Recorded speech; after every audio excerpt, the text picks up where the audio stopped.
ಪಿತಾಸಿ ಲೋಕಸ್ಯ ಚರಾಚರಸ್ಯ ತಮಸ್ಯ ಪೂಜ್ಯಸ್ಯ ಗುರುಗರಿಣಾಂ ನ ತತ್ಸಮೋಪಿ ಹಭ್ಯಧಿಕ ಕೃತೋನ್ಯಃ ಲೋಕತ್ರಯೇಹಪಿ ಪ್ರತಿಪ್ರದಾವ ಪ್ರಣಾದಿದೇವಃ ಪುರುಷ ಪುರಾಣಃ ತಮಸ್ಯ ವಿಶ್ವಂ ಪರಂ ನಿಧಾನಂ ವೇದಾಸಿ ವೇದಂ ಚ ಪರಂ ಚ ನಾಮ.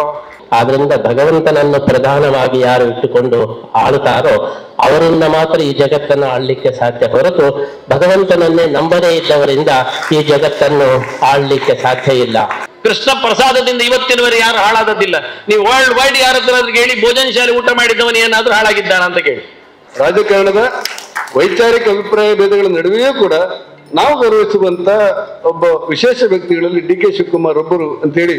ಬಂಡೆ ಕಲ್ಲು ಪ್ರಕೃತಿ, ಕಡದರೆ ಆಕೃತಿ, ಪೂಜಿಸದೆ ಸಂಸ್ಕೃತಿ. ಹಾಗೆ ಈ ಬಂಡೆ ಹೆಂಗ್ ಬೇಕಾದ್ರೂ ಉಪಯೋಗಿಸ್ಕೋಬಹುದು. ದಕ್ಷಿಣ ಕನ್ನಡ ಶಿವಕುಮಾರ್ ಅವರಿಗೆ ಶ್ರೀಕೃಷ್ಣ ಮುಖ್ಯ ಪ್ರಾಣದೇವರ ವಿಶೇಷ ಅನುಗ್ರಹ ಇರಲಿ ಅಂತ ಹೇಳಿ ಪ್ರಾರ್ಥನೆ ಮಾಡಿ ನಾವು ಈ ಪ್ರಸಾದವನ್ನು ನೀಡ್ತಾ ಇದ್ದೀವಿ. ಎಲ್ಲ ಕೃಷ್ಣ ಭಕ್ತರಿಗೆ ಸ್ವಾಗತ.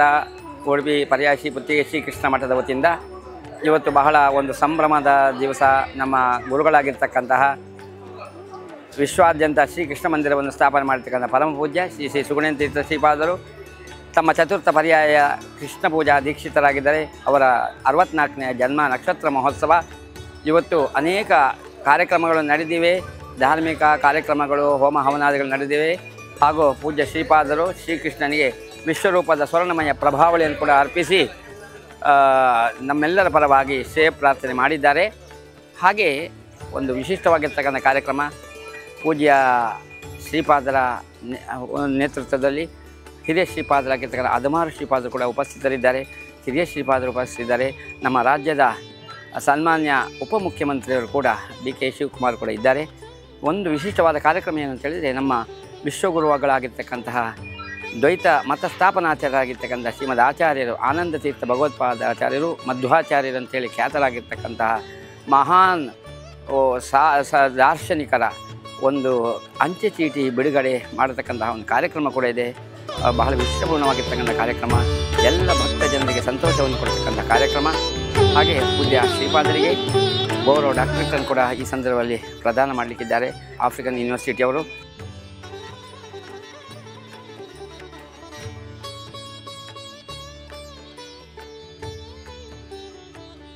ಸಂಸವಿದ್ಯೋ ವಸೇ ವೃಷನ್ನಗ್ನೇ ವಿಶ್ವಾನ್ಯರ್ಯಾ. ಕೃಷ್ಣಾಯ ವಾಸುದೇವಾಯ ದೇವಕೀ ನಂದನಾಯ ಚ ನಂದಗೋಪಕುಮಾರಾಯ ಗೋವಿಂದಾಯ ನಮೋ ನಮಃ. ಸ್ವಾಮಿ ಶ್ರೀಕೃಷ್ಣಾಯ ನಮಃ. ಈ ಒಂದು ವಿಶೇಷ ಸಮಾರಂಭದ ವೇದಿಕೆಯಲ್ಲಿ ಸಾನ್ನಿಧ್ಯ ವಹಿಸಿರುವ ಶ್ರೀಪಾದರುಗಳಿಗೆ ಭಕ್ತಿ ಪ್ರಣಾಮಗಳನ್ನು ಅರ್ಪಿಸಿಕೊಂಡು ಹಾಗೂ ವೇದಿಕೆಯಲ್ಲಿರುವ ಗಣ್ಯರಿಗೆ ಹಾಗೂ ನೆರೆದ ಭಕ್ತ ಮಹನೀಯರಿಗೆ ಗೌರವ ನಮಸ್ಕಾರಗಳನ್ನು ಮೊದಲಾಗಿ ಸಲ್ಲಿಸುತ್ತೇನೆ. ಪರ್ಯಾಯ ಶ್ರೀ ಪುತ್ತಿಗೆ ಶ್ರೀ ಕೃಷ್ಣ ಮಠ, ಭಾರತ ಸರ್ಕಾರ ಅಂಚೆ ಇಲಾಖೆ ಮತ್ತು ಸಂವಹನ ಸಚಿವಾಲಯ ಹಾಗೂ ಮಾಹೆ ವಿಶ್ವವಿದ್ಯಾನಿಲಯ ಮಣಿಪಾಲ ಇವುಗಳ ಸಂಯುಕ್ತ ಆಶ್ರಯದಲ್ಲಿ ಈ ಸಮಾರಂಭ ಸಂಯೋಜಿತವಾಗಿದೆ. ಈ ಒಂದು ಕಾರ್ಯಕ್ರಮ ಅನೇಕ ಕಾರ್ಯಗಳ ಒಂದು ಸಂಗಮವಾಗಿ ಮೂಡಿಬಂದಿದೆ. ಎಲ್ಲಕ್ಕಿಂತ ಮುಖ್ಯವಾಗಿ ಈ ದೇಶ ಕಂಡ ಮಹಾನ್ ದಾರ್ಶನಿಕರಲ್ಲಿ ಒಬ್ಬರೆನಿಸಿದ, ಉಡುಪಿಯಲ್ಲೇ ಜನಿಸಿದ ಶ್ರೀ ಕೃಷ್ಣನನ್ನು ಇಲ್ಲಿ ಸ್ಥಾಪಿಸಿ ಉಡುಪಿಯ ಕೀರ್ತಿಯನ್ನು ಜಗತ್ತಿಗೆ ವಿಸ್ತಾರಗೊಳಿಸಿದರ ಜೊತೆಗೆ ತತ್ವವಾದವೆಂಬ ವಿಶೇಷ ಸಿದ್ಧಾಂತವನ್ನು ಸ್ಥಾಪಿಸಿ ಹರಿಸರ್ವೋತ್ತಮ ವಾಯು ಜೀವೋತ್ತಮ ತತ್ವವನ್ನು ಜಗತ್ತಿಗೆ ಸಾರಿ ಹೇಳಿದ ನಮ್ಮೆಲ್ಲರ ಆದ್ಯ ಗುರುಗಳಾದ ಶ್ರೀ ಮಧ್ವಾಚಾರ್ಯರಿಗೆ ದೇಶದ ಪ್ರಜಾತಂತ್ರ ವ್ಯವಸ್ಥೆಯ ಸರ್ಕಾರವು ಒಂದು ವಿಶೇಷ ಅಂಚೆ ಚೀಟಿಯನ್ನು ಹೊರತರುವ ಮೂಲಕ ಮಹಾನ್ ಗೌರವವನ್ನು ಸಲ್ಲಿಸಲು ನಿರ್ಧರಿಸಿದ್ದು ಅತ್ಯಂತ ಸಂತೋಷದಾಯಕ ಸಂಗತಿ. ಇದರ ಜೊತೆಗೆ 4ನೇ ಬಾರಿಗೆ ಶ್ರೀ ಕೃಷ್ಣ ಪೂಜಾ ಪರ್ಯಾಯ ನಿರತರಾಗಿರುವ ಪೂಜ್ಯ ಶ್ರೀ ಸುಗುಣೇಂದ್ರ ತೀರ್ಥ ಶ್ರೀಪಾದರ 64ನೇ ಜನ್ಮ ನಕ್ಷೋತ್ಸವ ಹಾಗೂ ಅವರು ಈ ತನಕದ ತಮ್ಮ ಸನ್ಯಾಸ ಜೀವನದಲ್ಲಿ ಮಧ್ವಾಚಾರ್ಯರ ತತ್ವ ಪ್ರಸಾರ ನಿಮಿತ್ತ ದೇಶ ವಿದೇಶಗಳಲ್ಲಿ ಯಶಸ್ವಿಯಾಗಿ ನಡೆಸುತ್ತಿರುವ ಅಪೂರ್ವ ಕಾರ್ಯಸರಣಿಗಾಗಿ ಆಫ್ರಿಕಾದ ಮೈಲ್ಸ್ ಲೀಡರ್ಶಿಪ್ ವಿಶ್ವವಿದ್ಯಾನಿಲಯ ಒಂದು ಗೌರವ ಡಾಕ್ಟರೇಟ್ ನೀಡಿ ಅಭಿನಂದಿಸುತ್ತಿರುವುದು. ಅದೇ ರೀತಿ ಶ್ರೀಗಳಿಗೆ ಅವರ ಅಪಾರ ಸಂಖ್ಯೆಯ ಶಿಷ್ಯರು ಅಭಿಮಾನಿಗಳಿಂದ ಗುರುವಂದನೋತ್ಸವ ಈ ಎಲ್ಲ ಕಾರ್ಯಕ್ರಮಗಳು ಶ್ರೀ ಕೃಷ್ಣಾಷ್ಟಮಿ ಮಹೋತ್ಸವದ ಅಂಗವಾಗಿ ಶ್ರೀಪಾದರು ಹಮ್ಮಿಕೊಂಡ ಶ್ರೀ ಕೃಷ್ಣ ಮಂಡಲೋತ್ಸವದ ಭಾಗವಾಗಿ ನಡೀತಾ ಇರೋದು ನಮಗೆಲ್ಲ ಒಂದು ಸ್ಮರಣೀಯ ಸಂದರ್ಭವಾಗಿದೆ.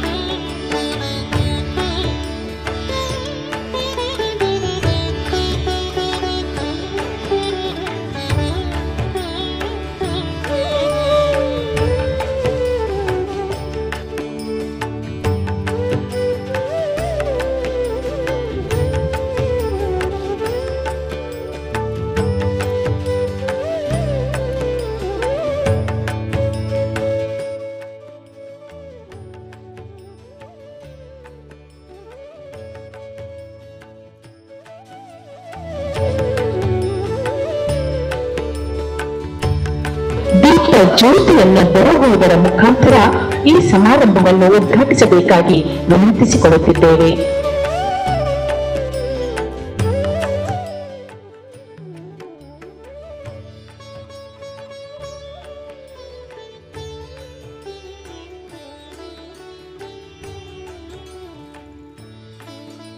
ಮಹತ್ವವನ್ನು ವಿಶ್ವದಾದ್ಯಂತ ಪ್ರಚುರಪಡಿಸುತ್ತಾ ವಿಶ್ವಪತಿ ವಿಶ್ವಗೀತಾಚಾರ್ಯ ಅಖಿಲ ಪದ ಶ್ರೀಕೃಷ್ಣನ ಮಂದಿರವನ್ನು ವಿಶ್ವದ ವಿಶೇಷ ದೇಶಗಳಲ್ಲಿ ಸ್ಥಾಪಿಸುತ್ತಾ ಜಗದ್ಗುರು ಮಧ್ವಾಚಾರ್ಯರ ಸೇವಕನಾಗಿ ಅವರ ಸಂದೇಶಗಳನ್ನು ವಿಶ್ವವ್ಯಾಪಿಯಾಗಿಸುತ್ತಾ ವಿಶ್ವಗೀತಾ ಪರಿವ್ರಾಜಕರಾಗಿ ಸನಾತನ ಸಂಸ್ಕೃತಿಯ ವಿಶ್ವ ಹರಿಕಾರರಾಗಿ ಆಚಾರ್ಯ ಮಧ್ವರ ಸಂಸ್ಮರಣ ಅಂಚೆಚೀಟಿ ಲೋಕಾರ್ಪಣೆಗೊಳ್ಳುವಲ್ಲಿ ನಿತ್ಯ ನಿರಂತರ ಶ್ರಮಿಸಿ ಅದು ಸಾಕಾರಗೊಳ್ಳಲು ಕಾಯ ವಾಚಾವಿ ತಮ್ಮ ಪರ್ಯಾಯ ಅವಧಿಯಲ್ಲಿ ಈ ಒಂದು ಐತಿಹಾಸಿಕ ವಿದ್ಯಮಾನಕ್ಕೆ ಕಾರಣರಾಗಿರುವ ವಿಶ್ವವಂದ್ಯ ಪೂಜ್ಯ ಪರ್ಯಾಯ ಪುತ್ತಿಗೆ ಪೀಠಾಧಿಪತಿ ಶ್ರೀ ಶ್ರೀ ಸುಗುಣೇಂದ್ರ ತೀರ್ಥ ಶ್ರೀಪಾದರಿಗೆ ಭಕ್ತಿ ಪೂರ್ವಕ ನಮನ ಸಲ್ಲಿಸಿಕೊಳ್ಳುತ್ತಾ ಪ್ರಾಸ್ತಾವಿಕ ಅನುಗ್ರಹ ಸಂದೇಶ ನೀಡಬೇಕೆಂದು ಪೂಜ್ಯರಲ್ಲಿ ವಿನಂತಿಸಿಕೊಳ್ಳುತ್ತಿದ್ದೇವೆ. ಪೂರ್ವೇಪಿ ಕರ್ತಮ ಪರಾಶರ ಪಾಂಡು ಮುಖ್ಯಾಃ ಯಸ್ಸೇವೆಯ ಗುಣಗಣಾಢ್ಯಮಪತ್ಯಮಾಪುಃ ತಂ ಪೂರ್ಣ ಸದ್ಗುಣತನಂ ಕರುಣಾಮೃತಾಬ್ಧಿಂ ನಾರಾಯಣಂ ಕುಲಪತಿಂ ಶರಣಂ ಹೃದೇಮ. ನಿರ್ಮಥ್ಯ ಉಗ್ರ ಭವಾರ್ಣವೇ ನಿಜಮನೋಭೀಷ್ಟಂ ದಿಶಾಮೀತಿ ಯತ್ ಸಮ್ಯಕ್ ಜ್ಞಾಪಯಿತುಂ ಕರೇಣ ವಿಲಸನ್ ಮಂಥಾನಂ ಮನ್ಯೇನ ಚ ರಮ್ಯಂ ಧಾಮ ತದನ್ಮಹೇಶ ರುಜತ ಗ್ರಾಮಶ್ರೀಯೋಲಂಕೃತಿಃ ಕರ್ಮಂದೀಶ್ವರ ಭಕ್ತಿ ಬಂಧನ ವಶಃ ಪ್ರೀತೋಸ್ತು ಕೃಷ್ಣ ಪ್ರಭು. ಪಾಪಾವಲಿ ಪಾಟನ ಪಟ್ವಪಾಂಗಃ ಶ್ರೀಪಾಣಿ ಪದ್ಮಾಂಚಿತ ಜಾನುಜಂಗಃ ಗೋಪಾಲ ಬಾಲಕ ಕೃಪಯಾ ಸ್ವಯನ್ನಃ ಶ್ರೀ ಪಾಂಡುರಂಗೋ ಭವತು ಪ್ರಸನ್ನಃ. ವ್ಯಾಸಾಯ ಭವನಾಶಾಯ ಶ್ರೀಶಾಯ ಗುಣರಾಶಯೇ ಹೃದ್ಯಾಯ ಶುದ್ಧ ವಿದ್ಯಾಯ ಮಧ್ವಾಯ ಚ ನಮೋ ನಮಃ. ಪ್ರಥಮೋ ಹನುಮನ್ನಾಮ ದ್ವಿತೀಯೋ ಭೀಮ ಏವ ಚ ಪೂರ್ಣ ಪ್ರಜ್ಞಃ ತೃತೀಯಸ್ತು ಭಗವತ್ ಕಾರ್ಯ ಸಾಧಕಃ. ಬುದ್ಧಿರ್ಬಲಂ ಯಶೋಧೈರ್ಯಂ ನಿರ್ಭಯತ್ವಂ ಅರೋಗತ ಅಜಾಡ್ಯಂ ವಾಕ್ಪಟುತ್ವಂ ಚ ಹನುಮಸ್ಮರಣಾತ್ ಭವೇತ್. ಆಪಾದಮೌಲಿ ಪರ್ಯಂತಂ ಗುರುಣಾಂ ಆಕೃತಿಂ ಸ್ಮರೇತ್ ತೇನ ವಿಘ್ನಾಃ ಪ್ರಣಶ್ಯಂತಿ ಸಿದ್ಧ್ಯಂತೆ ಚ ಮನೋರಥಾಃ. ಶ್ರೀ ಗುರುಭ್ಯೋ ನಮಃ. ಇವತ್ತು ನಮ್ಮ 4ನೇ ಪರ್ಯಾಯದ ಚತುರ್ಥ ಪರ್ಯಾಯದ ವಿಶ್ವಗೀತ ಪರ್ಯಾಯದ ಈ ಒಂದು ಸಂದರ್ಭದಲ್ಲಿ ಶ್ರೀಮದ್ ಆಚಾರ್ಯರ ಶ್ರೀ ಮಧ್ವಾಚಾರ್ಯರ ಭಾವಚಿತ್ರವುಳ್ಳ ಅಂಚೆ ಚೀಟಿಯ ಈ ಒಂದು ಉದ್ಘಾಟನೆ ನಡೀತಾ ಇರುವುದು ಇದು ಶ್ರೀಕೃಷ್ಣನಿಗೆ ಅತ್ಯಂತ ಒಂದು ಪ್ರಿಯವಾದಂತಹ ಕಾರ್ಯ ಎಂಬುದಾಗಿ ನಾವು ಭಾವಿಸ್ತಾ ಇದ್ದೇವೆ. ಶ್ರೀಕೃಷ್ಣ ಶ್ರೀ ಮಧ್ವಾಚಾರ್ಯರ ಭಕ್ತಿಗೆ ಒಲಿದು ದ್ವಾರಕೆಯಿಂದ ಉಡುಪಿಗೆ ಓಡಿ ಬಂದ. ಶ್ರೀ ವಾದಿರಾಜ ಸ್ವಾಮಿಗಳವರು ಇದನ್ನು ಬಹಳ ಸುಂದರವಾಗಿ ವರ್ಣನೆ ಮಾಡ್ತಾರೆ. ದ್ವಾರಾವತೀಂ ಸಕಲ ಭಾಗ್ಯವತೀಂ ಉಪೇಕ್ಷ್ಯ ಗೋಪಾಲ ಬಾಲ ಲಲನ ಕರಪೂಜನಂಚ ವಾರ್ಧಿಂ ವಧೂಗ್ರಹಮತೀತ್ಯ ಸಮಧ್ವನಾಥಃ ಯತ್ರಾಸ್ತಿ ತದ್ರಜತ ಪೀಠ ಪುರಂ ಗರಿಯಃ ಅಂತ ಹೇಳಿ ಶ್ರೀಕೃಷ್ಣ ದ್ವಾರಕೆಯಲ್ಲಿದ್ದವನು ಉಡುಪಿಗೆ ಶ್ರೀ ಮಧ್ವರ ಭಕ್ತಿಗೆ ಆಕರ್ಷಿತನಾಗಿ ಓಡಿ ಬಂದ ಅಂತ ಹೇಳಿ ವರ್ಣನೆ ಮಾಡ್ತಾರೆ. ವಸ್ತುತಃ ದ್ವಾರಕೆ ಶ್ರೀಕೃಷ್ಣನೇ ನಿರ್ಮಾಣ ಮಾಡಿದ ಕಸ್ಟಮೈಸ್ಡ್ ಸಿಟಿ. ಅದು ತನಗೆ ಹೇಗೆ ಬೇಕೋ ಹಾಗೆ ದ್ವಾರಕೆಯನ್ನು ನಿರ್ಮಾಣ ಮಾಡಿದ. 16,000 ಹೆಂಡಂದಿರಿಗೆ ಬೇಕಾದ ಪ್ರತ್ಯೇಕ ಅರಮನೆಗಳು, ಪ್ಯಾಲೇಸ್ಗಳು, ಏನೇನು ಬೇಕೋ ಅದೆಲ್ಲವನ್ನು ಕೂಡ ದ್ವಾರಕೆಯಲ್ಲಿ ನಿರ್ಮಾಣ ಮಾಡಿದ್ದಾನೆ. ಸಕಲ ಭಾಗ್ಯವತಿ, ಎಲ್ಲ ಭಾಗ್ಯಗಳು ಉಂಟು. ಆದರೂ ಕೃಷ್ಣನಿಗೆ ಅದು ಬೇಡ ಅಂತೇಳಿ ಅನಿಸ್ತಂತೆ. ಹಾಗೆಯೇ ದ್ವಾರಕೆ ಬೇಡ ಅಂತೇಳಿ ಇದ್ದರೆ ಬಹಳ ಬೇಡಿಕೆ ಇದ್ದದ್ದು ನಂದಗೋಕುಲಕ್ಕೆ ಪುನಃ ವಾಪಸ್ಸು ಬಾ ಅಂತ ಹೇಳಿ ಗೋಪಿಕೆಯರೆಲ್ಲ ಪ್ರಾರ್ಥನೆ ಮಾಡ್ತಾ ಇದ್ರು. ಆದರೂ ಕೃಷ್ಣ ಅಲ್ಲಿಗೂ ಹೋಗಲಿಲ್ಲ. ಗೋಪಾಲ ಬಾಲ ಲಲನ ಕರಪೂಜನಂಚ, ಇನ್ನು ಅದು ಬೇಡ ಅಂತೇಳಿ ಹೇಳಿದರೆ ವಾದರಾಜ ಸ್ವಾಮಿಗಳು ಹೇಳ್ತಾರೆ, ಎಲ್ಲ ಗಂಡಸರಿಗೂ ಇರತಕ್ಕಂಥ ಒಂದು ಆಕರ್ಷಕ ಸ್ಥಳ ಯಾವುದು ಅಂತೇಳಿ ಹೇಳಿದರೆ ಮಾವನ ಮನೆ, ಹೆಂಡತಿಯ ಮನೆ. ಹೆಂಡತಿಯ ಮನೆಗೆ ಹೋದರೆ ಅಲ್ಲಿ ಅಳಿಯನಿಗೆ ರಾಜೋಪಚಾರ ಸಲ್ತದೆ. ಅಳಿಯ ದೇವರು ಅಂತ ಹೇಳಿ ಪ್ರಸಿದ್ಧ. ಆದ್ದರಿಂದ ಒಬ್ಬ ಸಂಸ್ಕೃತ ಕವಿ ಹೇಳ್ತಾನೆ, ಜಾಮಾತ ದಶಮೋ ಗೃಹ ಅಂತೇಳಿ. ಅಳಿಯ ಮನೆಗೆ ಬಂದ ಅಂತೇಳಿ ಹೇಳಿದ್ರೆ 10ನೇ ಗ್ರಹಚಾರ ಬಂದ ಹಾಗೆ. 9 ಗ್ರಹಗಳು ಪ್ರಸಿದ್ಧ, 10ನೇ ಗ್ರಹ ಯಾವುದಂದ್ರೆ ಅಳಿಯ ಅಂತ ಹೇಳಿ. ಸಕಲೋಪಚಾರಗಳು ಅವನಿಗೆ ಸಲ್ಲಬೇಕು. ಎಲ್ಲ ಗಂಡಂದರಿಗೂ ಇರತಕ್ಕಂತಹ ಒಂದೇ ಒಂದು ಸ್ಥಿರವಾದ ಉಪಚಾರ ಸಿಗತಕ್ಕಂಥ ಸ್ಥಳ ಅಂದ್ರೆ ಮಾವನ ಮನೆ. ಕೃಷ್ಣನಿಗೆ ದ್ವಾರಕ್ಕೆ ಬೋರ್ ಆಯಿತು ಹೇಳಿದರೆ ತನ್ನ ಹೆಂಡತಿಯ ಮನೆಗೆ ಹೋಗ್ಬೋದಿತ್ತು. ಲಕ್ಷ್ಮೀ ದೇವಿಯ ಮನೆ ಅದು ಯಾವುದಂದ್ರೆ ಸಮುದ್ರ. ಕೃಷ್ಣ ಅದನ್ನು ಪರಿತ್ಯಾಗ ಮಾಡಿದ. ದ್ವಾರಕೆಯಿಂದ ಹೊರಟವನು ಸಮುದ್ರದ ಮೇಲೆ ಬೈಪಾಸ್ ಮೇಲೆ ಉಡುಪಿಗೆ ಬರ್ತಾನೆ. ಸಮುದ್ರದೊಳಗೆ ಹೋಗಲಿಲ್ಲ, ಹೆಂಡತಿಯ ಮನೆಗೂ ಹೋಗಲಿಲ್ಲ. ಮತ್ತೆ ನೇರವಾಗಿ ಉಡುಪಿಗೆ ಬಂದ. ಕಾರಣ ಏನು ಹೇಳಿದರೆ, ಶ್ರೀ ಮಧ್ವಾಚಾರ್ಯರ ಭಕ್ತಿಗೆ ಆಕರ್ಷಿತನಾಗಿ ಕೃಷ್ಣ ಎಲ್ಲವನ್ನು ಬಿಟ್ಟು ಉಡುಪಿಗೆ ಬಂದಿದ್ದಾನೆ. ಆದ್ದರಿಂದ ಮಧ್ವಾಚಾರ್ಯರ ಭಕ್ತಿಯ ಒಂದು ಫಲ ಅದು ಕೃಷ್ಣ ಉಡುಪಿಯಲ್ಲಿದ್ದಾನೆ ಅಂತ ಹೇಳಿ ವಾದಿರಾಜ ಸ್ವಾಮಿಗಳವರು ವರ್ಣನೆ ಮಾಡ್ತಾರೆ. ಅಂತಹ ಮಧ್ವಾಚಾರ್ಯರ ಒಂದು ತತ್ವವನ್ನು ಪ್ರಚಾರ ಮಾಡತಕ್ಕಂತಹ ಈ ಒಂದು ದೊಡ್ಡ ಕೆಲಸ, ಅಂಚೆ ಚೀಟಿಯ ಒಂದು ಬಿಡುಗಡೆ, ಅದು ಕೃಷ್ಣನಿಗೆ ಅತ್ಯಂತ ಪ್ರಿಯವಾದಂತಹ ಕೆಲಸ ಎಂಬುದಾಗಿ ನಾವು ಭಾವಿಸ್ತಾ ಇದ್ದೇವೆ. ಅಂತಹ ಒಂದು ದೊಡ್ಡ ಕಾರ್ಯವನ್ನು ಮಾಡಿದ ಸರ್ಕಾರವನ್ನು ನಾವು ವಿಶೇಷವಾಗಿ ಈ ಸಂದರ್ಭದಲ್ಲಿ ಅಭಿನಂದಿಸ್ತಾ ಇದ್ದೇವೆ. ಶ್ರೀ ಮಧ್ವಾಚಾರ್ಯರು ಕೃಷ್ಣನನ್ನು ನಮ್ಮ ನಾಡಿಗೆ ತಂದುಕೊಟ್ಟದ್ದು ಮಾತ್ರ ಅಲ್ಲ, ಜಗತ್ತಿಗೆ ಮಾರ್ಗದರ್ಶನ ಮಾಡಿದಂತಹ ಬಹಳ ದೊಡ್ಡ ಗುರುಗಳು. ಶ್ರೀ ಮಧ್ವಾಚಾರ್ಯರ ಒಂದು ಸಿದ್ಧಾಂತ ಏನಿದೆ ಅದು ಇಡೀ ಜಗತ್ತಿನಲ್ಲಿ ಇವತ್ತು ಅತ್ಯಂತ ಮಾನ್ಯವಾದಂತಹ ಸಿದ್ಧಾಂತ. ವೇದಾಂತ ಪ್ರಪಂಚದಲ್ಲಿ ಶ್ರೀ ಮಧ್ವಾಚಾರ್ಯರ ದ್ವೈತ ಸಿದ್ಧಾಂತ ಅತ್ಯಂತ ರಿಫೈನ್ಡ್ ಆದಂತಹ, ಅತ್ಯಂತ ಒಂದು ನಿಷ್ಕೃಷ್ಟವಾದಂತಹ, ಅತ್ಯಂತ ಒಂದು ಸಮರ್ಥವಾದಂತಹ ಒಂದು ವೇದಾಂತ. ದ್ವೈತ ಸಿದ್ಧಾಂತದ ಆಧಾರದಲ್ಲಿ ಜಗತ್ತಿನ ಎಲ್ಲ ವ್ಯಾಪಾರಗಳು ಕೂಡ ನಡೀತಾ ಇದೆ ಅಂತ ಹೇಳಿ ನಾವು ಗಮನಿಸಬಹುದು.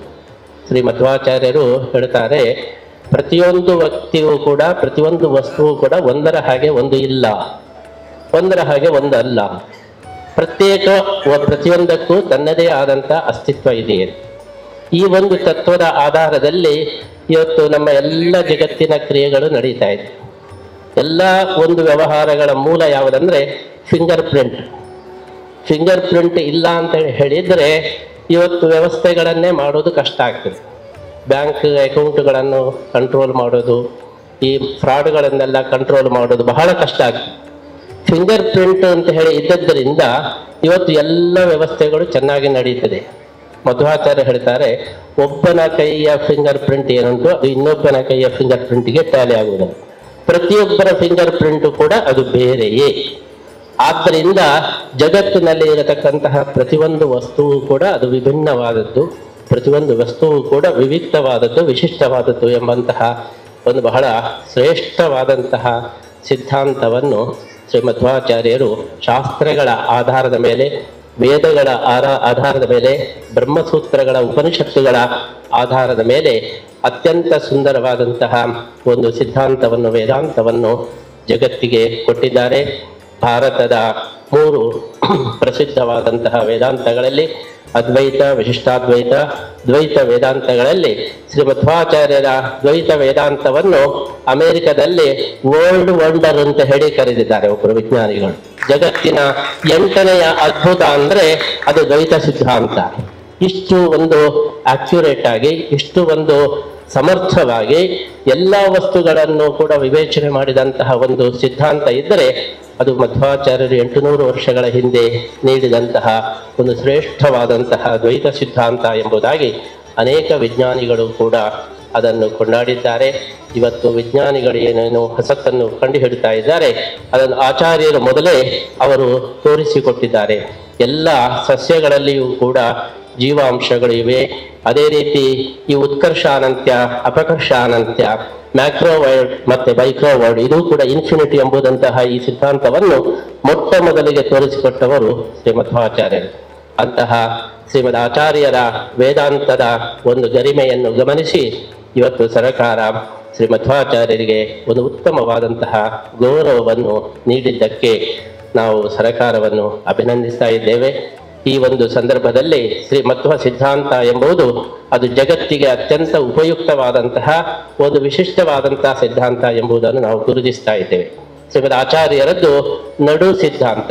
ಇವತ್ತು ಬಲಪಂಥ ಎಡಪಂಥ ಬಹಳ ಪ್ರಸಿದ್ಧವಾಗಿದೆ, ಆದರೆ ಶ್ರೀ ಮಧ್ವಾಚಾರ್ಯರದ್ದು ನಡುಪಂಥ. ಮಧ್ವಾಚಾರ್ಯರು ಹೇಳ್ತಾರೆ, ಎಲ್ಲವನ್ನು ಕೂಡ ಸಮತೋಲನದಲ್ಲಿ ಕಾಯ್ದುಕೊಂಡು ಹೋಗಬೇಕು ಎಂಬುದು ಆಚಾರ್ಯರ ಸಿದ್ಧಾಂತ.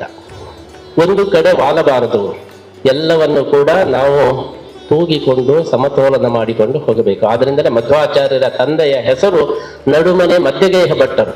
ಮಧ್ಯಗೇಹ ಭಟ್ಟರ ಮಗನ ಸಿದ್ಧಾಂತ ಅದು ನಡು ಸಿದ್ಧಾಂತ. ಆದ್ದರಿಂದ ನಡು ಸಿದ್ಧಾಂತದ ಅವಶ್ಯಕತೆ ಇವತ್ತು ಬಹಳ ಇದೆ. ಇವತ್ತು ಜಗತ್ತಿನಲ್ಲಿ 2 ಅತಿರೇಕಗಳನ್ನು ನಾವು ನೋಡ್ತಾ ಇದ್ದೇವೆ. ಬಲಾತಿರೇಕ, ಎಡಾತಿರೇಕಗಳನ್ನು ನಾವು ನೋಡ್ತಾ ಇದ್ದೇವೆ. ಇವತ್ತು ಜಗತ್ತಿನ ಸುಸ್ಥಿತಿಗೆ ಬೇಕಾದದ್ದು ನಡು ಸಿದ್ಧಾಂತ, ನಡುಪಂಥ. ಅಂತಹ ನಡುಪಂಥವನ್ನು ಪ್ರತಿಪಾದನೆ ಮಾಡಿದವರು ಶ್ರೀ ಮಧ್ವಾಚಾರ್ಯರು.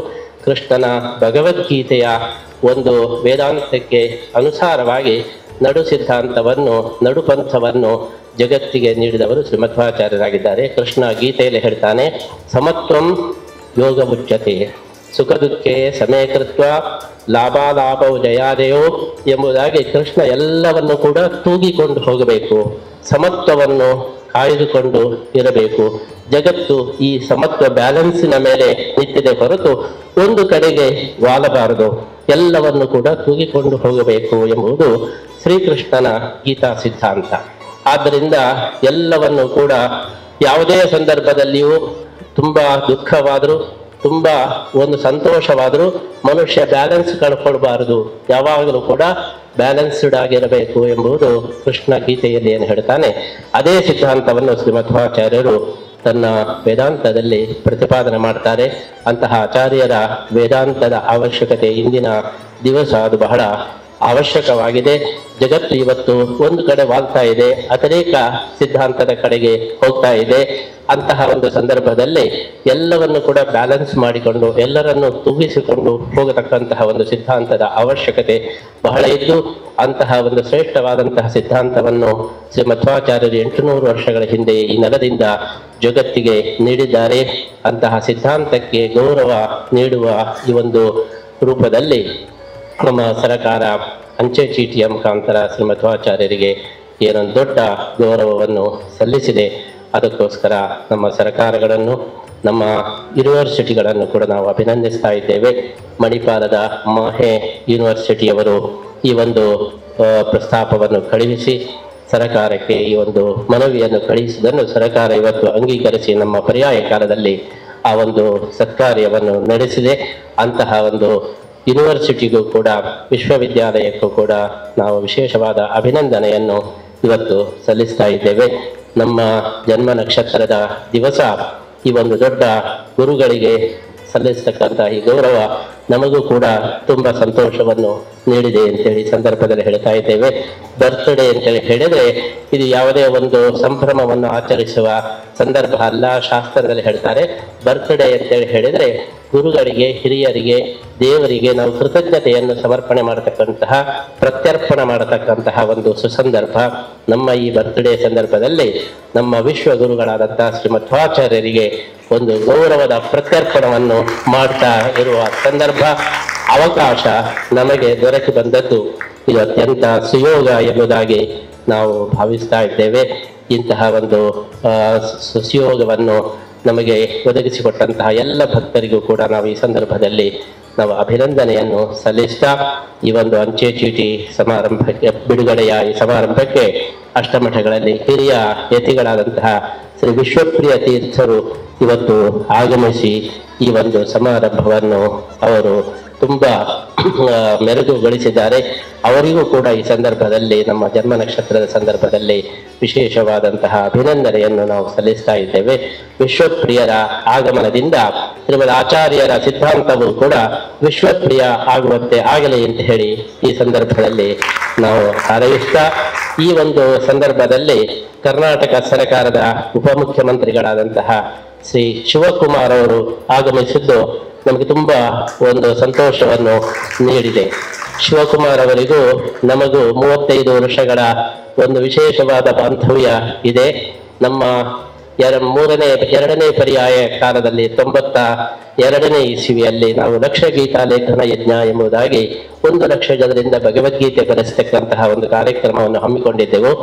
ಆವಾಗ 1 ಲಕ್ಷ ಪುಸ್ತಕಗಳನ್ನು ಪ್ರಿಂಟ್ ಮಾಡಿಸಿದಾಗ ಆ ಪುಸ್ತಕಗಳನ್ನು ಬಿಡುಗಡೆ ಮಾಡಿದ್ದು ನಮ್ಮ ಶಿವಕುಮಾರ್ ಅವರು ಬೆಂಗಳೂರಿನ ಕೇಶವ ಕೃಪಾದಲ್ಲಿ. ಆವಾಗ ಅವರು ಜೈಲು ಮಂತ್ರಿ ಆಗಿದ್ದರು. ನಾವು ಹೇಳಿದ್ದೇವೆ, ನೀವು ಜೈಲು ಮಂತ್ರಿ ಆದ್ರಿಂದ ನಿಮಗೆ ಈ ಯೋಗ ಬಂದಿದೆ. ಯಾಕಂದ್ರೆ ಜೈಲು ಮಂತ್ರಿ ಅಂದ್ರೆ ಕೃಷ್ಣನ ಮಂತ್ರಿ, ಕೃಷ್ಣ ಜೈಲಿನಲ್ಲಿ ಹುಟ್ಟಿದ್ದು, ಆದ್ರಿಂದ ಕೃಷ್ಣನ ಮನೆಯವರು ನೀವು, ಆದ್ರಿಂದ ನಿಮ್ಮ ಕೈಯಿಂದಲೇ ಈ ಭಗವದ್ಗೀತೆಯ ಪುಸ್ತಕಗಳ ಬಿಡುಗಡೆ ಆಗ್ತದೆ ಎಂಬುದಾಗಿ 35 ವರ್ಷಗಳ ಹಿಂದೆ ಕೇಶವ ಕೃಪಾದಲ್ಲಿ ನಾವು ಹೇಳಿದ್ದೆವು. ನಮಗೆ ಅವರ ಮೇಲೆ ವಿಶೇಷವಾದ ಅಭಿಮಾನ, ಯಾಕೆಂದ್ರೆ ಭಗವದ್ಗೀತೆಯ ಮೇಲೆ ನಮಗೆ ವಿಶೇಷವಾದ ಅಭಿಮಾನ ಇದ್ದದರಿಂದ ಶಿವಕುಮಾರ್ ಮೇಲೆ ನಮಗೆ ವಿಶೇಷವಾದ ಅಭಿಮಾನ. ಯಾಕೆಂದ್ರೆ ಭಗವದ್ಗೀತೆಯ ಬಗ್ಗೆ ಅವರಿಗೆ ವಿಶೇಷವಾದಂತಹ ಒಂದು ಅಭಿಮಾನ ಇದೆ. ನಾವು ರಾಜಕಾರಣಿಗಳಲ್ಲಿ ಓಪನ್ ಆಗಿ ಭಗವದ್ಗೀತೆಯನ್ನು ಸಾರತಕ್ಕಂತಹ ಒಬ್ಬ ರಾಜಕಾರಣಿಯನ್ನು ನೋಡಬಹುದಾದ್ರೆ ಶಿವಕುಮಾರ್ ಅವರು. ಎಲ್ಲಿ ಹೋದ್ರು ಕೂಡ ಭಗವದ್ಗೀತೆಯನ್ನು ಅವರು ಬಹಳ ಓಪನ್ ಆಗಿ ಹೇಳಿ ಅದರ ಬಗ್ಗೆ ತಮ್ಮ ಗೌರವವನ್ನು ಕೂಡ ಅವರು ಸಲ್ಲಿಸ್ತಾ ಇದ್ದಾರೆ. ಈಗ ಬರುವಾಗಲೂ ಕೂಡ ಕೃಷ್ಣನ ದರ್ಶನ ಆಗಿ ದಾರಿಯಲ್ಲಿ ಬರುವಾಗ ನಮ್ಮ ಕೋಟಿ ಗೀತಾ ಲೇಖನ ಯಜ್ಞದ ಪುಸ್ತಕವನ್ನು ನೋಡಿ ತಕ್ಷಣ ಅದನ್ನು ಎತ್ತಿಕೊಂಡು ನಾನು ಬರೆಯುತ್ತೇನೆ ಅಂತ ಹೇಳಿ ಆ ಕೋಟಿ ಗೀತಾ ಲೇಖನ ಯಜ್ಞದ ಪುಸ್ತಕವನ್ನು ಸ್ವೀಕಾರ ಮಾಡಿದ್ದಾರೆ. ಹಾಗಾಗಿ ಕೃಷ್ಣನಿಗೆ ಇಷ್ಟವಾದಂತಹ ಭಗವದ್ಗೀತೆ ಶಿವಕುಮಾರಿಗೂ ಇಷ್ಟವಾದ್ರಿಂದ, ಭಗವದ್ಗೀತೆ ನಮಗೂ ಕೂಡ ಇಷ್ಟವಾದ್ರಿಂದ ಶಿವಕುಮಾರ್ ನಮಗೆಲ್ಲರಿಗೂ ಕೂಡ ಅತ್ಯಂತ ಅಚ್ಚುಮೆಚ್ಚಿನ ಒಬ್ಬ ರಾಜಕಾರಣಿಯಾಗಿದ್ದಾರೆ ಅಂತ ಹೇಳಿ ನಾವು ಭಾವಿಸ್ತಾ ಇದ್ದೇವೆ. ಅವರ ಮತ್ತೊಂದು ಗುಣ ಏನಂತ ಹೇಳಿದ್ರೆ, ಮಧ್ವಾಚಾರ್ಯರಿಗೂ ಇಷ್ಟವಾದಂತಹ ಒಂದು ಗುಣ ಅವರಲ್ಲಿದೆ. ಮಧ್ವಾಚಾರ್ಯರ ಇತಿಹಾಸದಲ್ಲಿ ಬರ್ತದೆ, ಮಧ್ವಾಚಾರ್ಯರು ಒಂದು ದೊಡ್ಡ ಬಂಡೆಯನ್ನು ಎತ್ತಿಕೊಂಡು ಬಂದು ಕಳಸದಲ್ಲಿ, ಚಿಕ್ಕಮಗಳೂರಿನ ಕಳಸದಲ್ಲಿ ಒಂದು ದೊಡ್ಡ ನದಿಗೆ ಅಡ್ಡವಾಗಿ ಇಟ್ಟರು ಅಂತ ಹೇಳಿ. ಆದ್ರಿಂದ ಮಧ್ವಾಚಾರ್ಯರಿಗೆ ಅವರ ಇತಿಹಾಸಕ್ಕೆ ಗೊತ್ತಾಗುತ್ತೆ. ಮಧ್ವಾಚಾರ್ಯರಿಗೆ ಬಹಳ ಇಷ್ಟವಾದಂತ ವಸ್ತು ಅಂದ್ರೆ ದೊಡ್ಡ ಬಂಡೆ. ಅದೇ ಮಧ್ವಾಚಾರ್ಯರು ಹನುಮಂತನಾಗಿರುವಾಗ ಬಂಡೆಯನ್ನು ಎತ್ತಿಕೊಂಡು ಬಂದಿದ್ರು, ಭೀಮಸೇನನಾಗಿರುವಾಗಲೂ ಬಂಡೆಯನ್ನು ಎತ್ತಿಕೊಂಡು ಬಂದರು. ಆದ್ರಿಂದ ತನ್ನ ಒಂದು ಅಂಚೆ ಚೀಟಿ ಉದ್ಘಾಟನೆಗೆ ನನಗೊಂದು ಬಂಡೆ ಬೇಕು ಅಂತ ಹೇಳಿ ಮಧ್ವಾಚಾರ್ಯರು ಅವರು ಅಪೇಕ್ಷಿಸಿ ಕನಕಪುರದ ಬಂಡೆ ಎಂಬುದಾಗಿ ಇವತ್ತು ರಾಜಕಾರಣಿಗಳಲ್ಲಿ ರಾಕ್ ಸ್ಟಾರ್ ಯಾರಾದ್ರೂ ಇದ್ದರೆ ಅದು ನಮ್ಮ ಶಿವಕುಮಾರ್ ಆಗಿದ್ದಾರೆ. ಹಾಗಾಗಿ ಮಧ್ವಾಚಾರ್ಯರೇ ತನ್ನ ಈ ಅಂಚೆ ಚೀಟಿ ಬಿಡುಗಡೆಗೆ ಬಂಡೆ ಅಂತ ಇರತಕ್ಕಂತಹ ಶಿವಕುಮಾರ್ ಅವರನ್ನು ಆಯ್ಕೆ ಮಾಡಿದ್ದಾರೆ ಅಂತ ಹೇಳಿ ನಾವು ಭಾವಿಸ್ತಾ ಇದ್ದೇವೆ. ಈ ಒಂದು ಅಂಚೆ ಚೀಟಿಯ ಈ ಒಂದು ಲೋಕಾರ್ಪಣೆ ಕಾರ್ಯಕ್ರಮದಲ್ಲಿ ನಮ್ಮ ಶಿವಕುಮಾರ್ ಆಗಮಿಸಿದ್ದು ಮಧ್ವಾಚಾರ್ಯರಿಗೆ, ಕೃಷ್ಣನಿಗೆ ಬಹಳ ಇಷ್ಟವಾಗಿದ್ದು, ಶ್ರೀಕೃಷ್ಣ ಮುಖ್ಯ ಪ್ರಾಣದೇವರ ಅನುಗ್ರಹ ಅವರ ಮೇಲೆ ನಿರಂತರ ಇರುವ ಹಾಗೆ ಆಗಲಿ, ಅವರಿಂದ ರಾಜ್ಯಕ್ಕೆ ಅದೇ ರೀತಿ ದೇಶಕ್ಕೆ ವಿಶೇಷವಾದಂತಹ ಒಂದು ಸೇವೆ ನಡೆಯುವಂತಾಗಲಿ ಅಂತ ಹೇಳಿ ನಾವು ಹಾರೈಸ್ತಾ ಇದ್ದೇವೆ. ಅವರು ಭಗವದ್ಗೀತೆಯನ್ನು ಬರೀತಾ ಇದ್ದಾರೆ. ಭಗವದ್ಗೀತೆ ಬರೆಸಿ ಮುಗಿಸಿ ಕೃಷ್ಣನಿಗೆ ಸಮರ್ಪಣೆ ಮಾಡಿದಾಗ ನಿಮ್ಮ ಮನಸ್ಸಿನ ಸಂಕಲ್ಪವು ಕೂಡ ಪೂರ್ಣ ಆಗ್ತದೆ ಎಂಬುದನ್ನು ನಾವು ಅವರಿಗೆ ಹೇಳಿದ್ದೇವೆ. ಅಂತಹ ಕೋಟಿ ಗೀತಾ ಲೇಖನ ಯಜ್ಞಕ್ಕೂ ಕೂಡ ಅವರು ವಿಶೇಷವಾದಂತಹ ಒಂದು ಸಹಯೋಗವನ್ನು ಕೊಟ್ಟಿದ್ದಾರೆ. ಅವರ ಆಗಮನವು ಕೂಡ ನಮಗೆ ವಿಶೇಷವಾದಂತಹ ಸಂತೋಷವನ್ನು ನೀಡಿದೆ. ನಮ್ಮ ಶ್ರೀ ಮಧ್ವಾಚಾರ್ಯರು ಕನ್ನಡಿಗರಿಗೆ ಅತ್ಯಂತ ಹೆಮ್ಮೆಯ ದಾರ್ಶನಿಕರಾಗಿದ್ದಾರೆ. ವಾಯುದೇವರಿಗೆ ಕರ್ನಾಟಕ ಅಂದ್ರೆ ಬಹಳ ಇಷ್ಟ ಅಂತ ಹೇಳಿ ನಮಗೆ ಅನಿಸ್ತಾ ಇದೆ. ಆದ್ದರಿಂದಲೇ ವಾಯುದೇವರು ತನ್ನ 2 ರೂಪವನ್ನು ಕರ್ನಾಟಕದಲ್ಲಿ ಸ್ವೀಕಾರ ಮಾಡಿದ್ದಾರೆ. ಹನುಮಂತನಾಗಿ ಹಂಪೆಯಲ್ಲಿ ಅವತಾರವನ್ನು ಮಾಡಿದ್ರೆ, ಮಧ್ವಾಚಾರ್ಯರಾಗಿ ಉಡುಪಿಯ ಪಾಜಕ ಕ್ಷೇತ್ರದಲ್ಲಿ ಅವತಾರವನ್ನು ಮಾಡಿದ್ರಿಂದ ಕನ್ನಡಿಗ ದಾರ್ಶನಿಕರು ಅಂದ್ರೆ ಮಧ್ವಾಚಾರ್ಯರು, ಕನ್ನಡಿಗ ಹನುಮಂತ, ಇದೆರಡೂ ಕೂಡ ವಾಯುದೇವರ ಅವತಾರ. ಆದ್ರಿಂದ ಕರ್ನಾಟಕ ವಾಯುದೇವರಿಂದ ವಿಶೇಷವಾಗಿ ಅನುಗ್ರಹಿತವಾದಂತಹ ಒಂದು ರಾಜ್ಯವಾಗಿದೆ. ಇಂತಹ ಕರ್ನಾಟಕ ರಾಜ್ಯಕ್ಕೆ ಶ್ರೀಕೃಷ್ಣನ, ಶ್ರೀ ಮುಖ್ಯ ಪ್ರಾಣದೇವರ, ಅದೇ ರೀತಿ ಮಧ್ವಾಚಾರ್ಯರ, ಹನುಮಂತನ ವಿಶೇಷ ಅನುಗ್ರಹ ಇರುವಂತ ಆಗಲಿ ಅಂತ ಹೇಳಿ ನಾವು ಈ ಸಂದರ್ಭದಲ್ಲಿ ಬಯಸ್ತಾ, ಇವತ್ತು ಜಗತ್ತು ಅತ್ಯಂತ ತಲ್ಲಣ ಸ್ಥಿತಿಯಲ್ಲಿದೆ. ಯುದ್ಧಗಳು, ಅದೇ ರೀತಿ ಬೇರೆ ಬೇರೆ ರೀತಿಯ ಸಮಸ್ಯೆಗಳನ್ನು ನಾವೆಲ್ಲ ಎದುರಿಸ್ತಾ ಇದ್ದೇವೆ. ಇಂತಹ ಸಂದರ್ಭದಲ್ಲಿ ಧಾರ್ಮಿಕ ನಾಯಕರು, ಆಧ್ಯಾತ್ಮಿಕ ನಾಯಕರು ಅವರು ಇಂತಹ ಒಂದು ಸಮಸ್ಯೆಗಳನ್ನು ಪರಿಹಾರ ಮಾಡಲಿಕ್ಕೆ ವಿಶೇಷವಾದಂತಹ ಪಾತ್ರವನ್ನು ವಹಿಸುವ ಅವಶ್ಯಕತೆ ಇದೆ ಎಂಬುದಾಗಿ ನಾವು ಭಾವಿಸ್ತಾ ಇದ್ದೇವೆ. ಈ ಹಿನ್ನೆಲೆಯಲ್ಲಿ ಭಾರತದ ಜವಾಬ್ದಾರಿಯು ಕೂಡ ಬಹಳ ವಿಶೇಷವಾಗಿದೆ. ವಿಶ್ವಗುರುವಾಗಿರತಕ್ಕಂತಹ ಧಾರ್ಮಿಕ ಆಧ್ಯಾತ್ಮಿಕ ಕ್ಷೇತ್ರದ ನಾಯಕತ್ವವನ್ನು ಹೊಂದಿದಂತಹ ನಮ್ಮ ಭಾರತ ದೇಶ ಈ ಒಂದು ಜಗತ್ತಿನ ರಕ್ಷಣೆಗೆ ವಿಶ್ವಶಾಂತಿಗೆ ಪ್ರಮುಖ ಸ್ಥಾನವನ್ನು ಪಾತ್ರವನ್ನು ವಹಿಸಿಕೊಳ್ಳುವುದು ಅವಶ್ಯಕವಾಗಿದ್ದು, ಈ ಹಿನ್ನೆಲೆಯಲ್ಲಿ ದಾರ್ಶನಿಕರಿಗೆ ಧಾರ್ಮಿಕ ನಾಯಕರಿಗೆ ನಮ್ಮ ದೇಶ ವಿಶೇಷವಾದಂತಹ ಪ್ರಾಶಸ್ತ್ಯವನ್ನು ಕೊಡುವುದು ಕೂಡ ಅವಶ್ಯಕವಾಗಿದೆ. ಇದೆಲ್ಲವನ್ನು ಆಲೋಚನೆ ಮಾಡಿದಾಗ ಜಗದ್ಗುರು ಶ್ರೀ ಮಧ್ವಾಚಾರ್ಯರಿಗೆ ವಿಶೇಷ ದಾರ್ಶನಿಕರಾದಂತಹ ಅತ್ಯಂತ ಶ್ರೇಷ್ಠ ದಾರ್ಶನಿಕರಾದಂತಹ ಮಧ್ವಾಚಾರ್ಯರಿಗೆ ಸಲ್ಲತಕ್ಕಂತಹ ಈ ಒಂದು ಗೌರವ ಇದು ಅತ್ಯಂತ ಅವಶ್ಯಕ ಮತ್ತು ಅರ್ಥಪೂರ್ಣ ಅಂತ ಹೇಳಿ ನಾವು ಭಾವಿಸ್ತಾ, ಈ ಹಿನ್ನೆಲೆಯಲ್ಲಿ ನಮ್ಮ ಸರ್ಕಾರಗಳನ್ನು, ಕೇಂದ್ರ ಸರ್ಕಾರವನ್ನು ಹಾಗೂ ಕೂಡ ಈ ನಮ್ಮ ರಾಜ್ಯ ಸರ್ಕಾರವನ್ನು ಕೂಡ ನಾವು ಈ ಸಂದರ್ಭದಲ್ಲಿ ವಿಶೇಷವಾಗಿ ಅಭಿನಂದಿಸ್ತಾ ಇದ್ದೇವೆ. ರಾಜ್ಯ ಸರ್ಕಾರಗಳು ಕೂಡ ನಮ್ಮೆಲ್ಲ ದೇವಾಲಯಗಳಿಗೆ, ಧಾರ್ಮಿಕ ಎಲ್ಲ ಸಂಸ್ಥೆಗಳಿಗೆ ವಿಶೇಷವಾದಂತಹ ಒಂದು ಪ್ರೋತ್ಸಾಹವನ್ನು ಕೊಡಬೇಕು. ಧಾರ್ಮಿಕ ಚಟುವಟಿಕೆಗಳಿಗೆ ವಿಶೇಷವಾದಂತಹ ಒಂದು ಸ್ವಾಯತ್ತತೆಯನ್ನು ಕೂಡ ಕೊಟ್ಟಾಗ ಜಗತ್ತಿನಲ್ಲಿ, ರಾಜ್ಯದಲ್ಲಿ ಒಂದು ಒಳ್ಳೆಯ ಒಂದು ವಾತಾವರಣ ನಿರ್ಮಾಣವಾಗಲಿಕ್ಕೆ ಸಾಧ್ಯ ಇದೆ. ಕೃಷ್ಣ ಗೀತೆಯಲ್ಲಿ ಹೇಳತಕ್ಕಂಥ ಒಂದು ಮಾತನ್ನು ನಾವು ಯಾವಾಗಲೂ ನೆನಪಿನಲ್ಲಿ ಇಟ್ಟುಕೊಳ್ಳಬೇಕು. ಯಾವುದೇ ರಾಜಕಾರಣಿ ಆಗಲಿ, ಯಾವುದೇ ಒಂದು ರಾಜ್ಯ ಕಾನೂನು ವ್ಯವಸ್ಥೆ ಆಗಲಿ ಈ ಜಗತ್ತನ್ನು ನಡೆಸಲಿಕ್ಕೆ ಸಾಧ್ಯ ಇಲ್ಲ. ಜಗತ್ತಿನ ಕೀ ಇರುವುದು ಅದು ಭಗವಂತನಲ್ಲಿ. ಆದ್ರಿಂದ ಭಗವಂತನನ್ನು ಪ್ರಧಾನವಾಗಿ ಯಾರು ಇಟ್ಟುಕೊಂಡು ಆಳುತ್ತಾರೋ ಅವರಿಂದ ಮಾತ್ರ ಈ ಜಗತ್ತನ್ನು ಆಳ್ಲಿಕ್ಕೆ ಸಾಧ್ಯ, ಹೊರತು ಭಗವಂತನನ್ನೇ ನಂಬದೇ ಇದ್ದವರಿಂದ ಈ ಜಗತ್ತನ್ನು ಆಳ್ಲಿಕ್ಕೆ ಸಾಧ್ಯ ಇಲ್ಲ. ನಾವೆಷ್ಟೇ ಕಾನೂನನ್ನು ಮಾಡಬಹುದು, ಎಷ್ಟೇ ಯೋಜನೆಗಳನ್ನು ಮಾಡಬಹುದು, ನಾವು ಎಷ್ಟೋ ಒಂದು ವ್ಯವಸ್ಥೆಯನ್ನು ಮಾಡಬಹುದು, ಆದರೆ ದೇವತೆಗಳು ಮಳೆಯನ್ನೇ ನಿಲ್ಲಿಸಿಬಿಟ್ರೆ ಅಥವಾ ಅತಿವೃಷ್ಟಿಯನ್ನು ಮಾಡಿದ್ರೆ ನಮ್ಮ ಎಲ್ಲಾ ವ್ಯವಸ್ಥೆಗಳು ಕೂಡ ಕೊಚ್ಚಿ ಹೋಗ್ತವೆ. ಆದ್ರಿಂದ ದೈವಾನುಗ್ರಹ, ದೇವತಾನುಗ್ರಹ ಎಂಬುದು ಪ್ರತಿಯೊಬ್ಬರಿಗೂ ಕೂಡ ಅತ್ಯಂತ ಅವಶ್ಯಕವಾದದ್ದು. ಪಾಲಕರಿಗಂತೂ, ಜಗತ್ಪಾಲಕರಿಗಂತೂ ದೈವಾನುಗ್ರಹ ಬೇಕೇ ಬೇಕು. ಈ ದೃಷ್ಟಿಯಲ್ಲಿ ಎಲ್ಲ ವ್ಯವಸ್ಥಾಪಕರು ಕೂಡ ದೈವಾನುಗ್ರಹವನ್ನು ಪಡೆಯುವುದಕ್ಕೋಸ್ಕರ ವಿಶೇಷವಾದಂತಹ ಒಂದು ಪ್ರಯತ್ನವನ್ನು, ಪೂಜೆ ಪುನಸ್ಕಾರಗಳು ಇತ್ಯಾದಿ ಕಾರ್ಯಗಳಿಗೆ ಪ್ರೋತ್ಸಾಹವನ್ನು ಕೊಡುವುದು ಬಹಳ ಮುಖ್ಯ. ದೇವಾನ್ ಭಾವಯತಾಯನೇನ ತೇ ದೇವ ಭಾವಯಂತಃ ಪರಸ್ಪರಂ ಭಾವಯಂತಹ ಶ್ರೇಯ ಪರಮವಾಪ್ಸತ. ನಾವೆಲ್ಲರೂ ಕೂಡ ದೇವರುಗಳ ಸಂತೋಷವನ್ನು ಮಾಡಬೇಕು. ಅವರು ಪ್ರಸನ್ನರಾಗಿ ಮಳೆ ಬೆಳೆಗಳನ್ನು ಕೊಟ್ಟರೆ ಸುಭಿಕ್ಷೆಯಾಗ್ತದೆ. ಮತ್ತೆ ಪುನಃ ದೇವತೆಗಳನ್ನು ಪೂಜೆ ಮಾಡಿ ಮತ್ತೆ ಪುನಃ ಅವರ ಅನುಗ್ರಹದಿಂದ ಮಳೆ ಬೆಳೆಯನ್ನು ಪಡೆಯಬೇಕು. ಈ ರೀತಿಯಾಗಿ ಜಗಚ್ಚಕ್ರ ಪರಸ್ಪರ ಸಹಯೋಗದಿಂದ ನಡೆಯಬೇಕಾದದ್ದು ಅಂತ ಹೇಳಿ ಕೃಷ್ಣ ಗೀತೆಯಲ್ಲಿ ಹೇಳುವ ಹಾಗೆ ರಾಜಕಾರಣಿಗಳು, ಧಾರ್ಮಿಕ ನಾಯಕರು ಪರಸ್ಪರ ಸಹಯೋಗದಿಂದ ಈ ಜಗಚ್ಚಕ್ರದ ಮುಂದಿನ ಚಾಲನೆಗೆ ಅವರು ಕಾರಣರಾಗ್ತಾರೆ. ಈ ದೃಷ್ಟಿಯಲ್ಲಿ ರಾಜಕಾರಣಿಗಳು ಆಸ್ತಿಕರಾಗುವುದು ಬಹಳ ಮುಖ್ಯ. ನಮ್ಮ ಶಿವಕುಮಾರ್ ಅವರು ಅತ್ಯಂತ ಆಸ್ತಿಕರಾದಂತಹ ಒಬ್ಬ ರಾಜಕಾರಣಿಯಾಗಿದ್ದಾರೆ ಅಂತೇಳಿ ನಮಗೆ ತುಂಬಾ ಹೆಮ್ಮೆಯ ವಿಚಾರವಾಗಿದೆ. ಅವರು ಘೋಷಣೆಯನ್ನು ಮಾಡ್ತಾರೆ, ನಾನು ದೇವರನ್ನು ನಂಬುತ್ತೇನೆ, ಗುರುಗಳನ್ನು ನಂಬುತ್ತೇನೆ, ಅವರ ಅನುಗ್ರಹದಿಂದಲೇ ನನಗೆ ಒಳ್ಳೆಯದಾಗ್ತಾ ಇದೆ ಎಂಬುದಾಗಿ ಘಂಟಾಘೋಷವಾಗಿ ಸಾರತಕ್ಕಂತಹ ಒಬ್ಬ ರಾಜಕಾರಣಿ ಇದ್ದರೆ ಅದು ಶಿವಕುಮಾರ್ ಅವರು ಎಂಬುದಾಗಿ ನಾವು ಗುರುತಿಸಿದ್ದೇವೆ. ಅಂತಹ ಒಂದು ಮನೋಭಾವ ಎಲ್ಲ ರಾಜಕಾರಣಿಗಳಲ್ಲಿ ಮೂಡಿ ಬಂದಾಗ, ಎಲ್ಲ ರಾಜಕಾರಣಿಗಳು ಆಸ್ತಿಕರಾದಾಗ ಈ ಜಗತ್ತು ಇದು ಸುಕ್ಷೇಮವಾಗಿ ಒಳ್ಳೆಯ ಸುಭಿಕ್ಷೆಯಲ್ಲಿ ನಡೆಯಲಿಕ್ಕೆ ಸಾಧ್ಯ. ಈ ದೃಷ್ಟಿಯಲ್ಲಿ ಶಿವಕುಮಾರ್ ಅವರು ಈ ಒಂದು ಸಮಾರಂಭಕ್ಕೆ ಆಗಮಿಸಿ ಈ ಧಾರ್ಮಿಕ ಆಧ್ಯಾತ್ಮಿಕ ಕಾರ್ಯದಲ್ಲಿ ಅವರು ಭಾಗವಹಿಸುವುದಕ್ಕೆ ನಾವು ಮತ್ತೊಮ್ಮೆ ಅಭಿನಂದನೆಯನ್ನು ಸಲ್ಲಿಸ್ತಾ ಎಲ್ಲರಿಗೂ ಕೂಡ ಶ್ರೀಕೃಷ್ಣ ಮುಖ್ಯ ಪ್ರಾಣದೇವರ ಅನುಗ್ರಹವಾಗಲಿ, ಇಡೀ ಜಗತ್ತಿಗೆ ಒಳ್ಳೆಯದಾಗಲಿ ಅಂತ ಹೇಳ್ತಾ ಅಂಚೆ ಇಲಾಖೆಗೂ ಕೂಡ ನಾವು ವಿಶೇಷವಾದ ಅಭಿನಂದನೆಯನ್ನು ಸಲ್ಲಿಸ್ತಾ ಇದ್ದೇವೆ. ಇವತ್ತು ಅಂಚೆ ಇಲಾಖೆ ಇದು ಸಾರ್ಥಕವಾಗಿದೆ ಎಂದು ಹೇಳಿ ನಾವು ಭಾವಿಸ್ತಾ ಇದ್ದೇವೆ. ಯಾಕೆಂದ್ರೆ ಅಂಚೆ ಇಲಾಖೆ ಅಂದ್ರೆ ಅದು ಹನುಮಂತನ ಇಲಾಖೆ. ಹನುಮಂತ ಮಾಡಿದ ಕೆಲಸ, ಅಂಚೆಯವರು ಮಾಡಿದ ಕೆಲಸವನ್ನು ಹನುಮಂತ ಮಾಡಿದ್ದಾನೆ.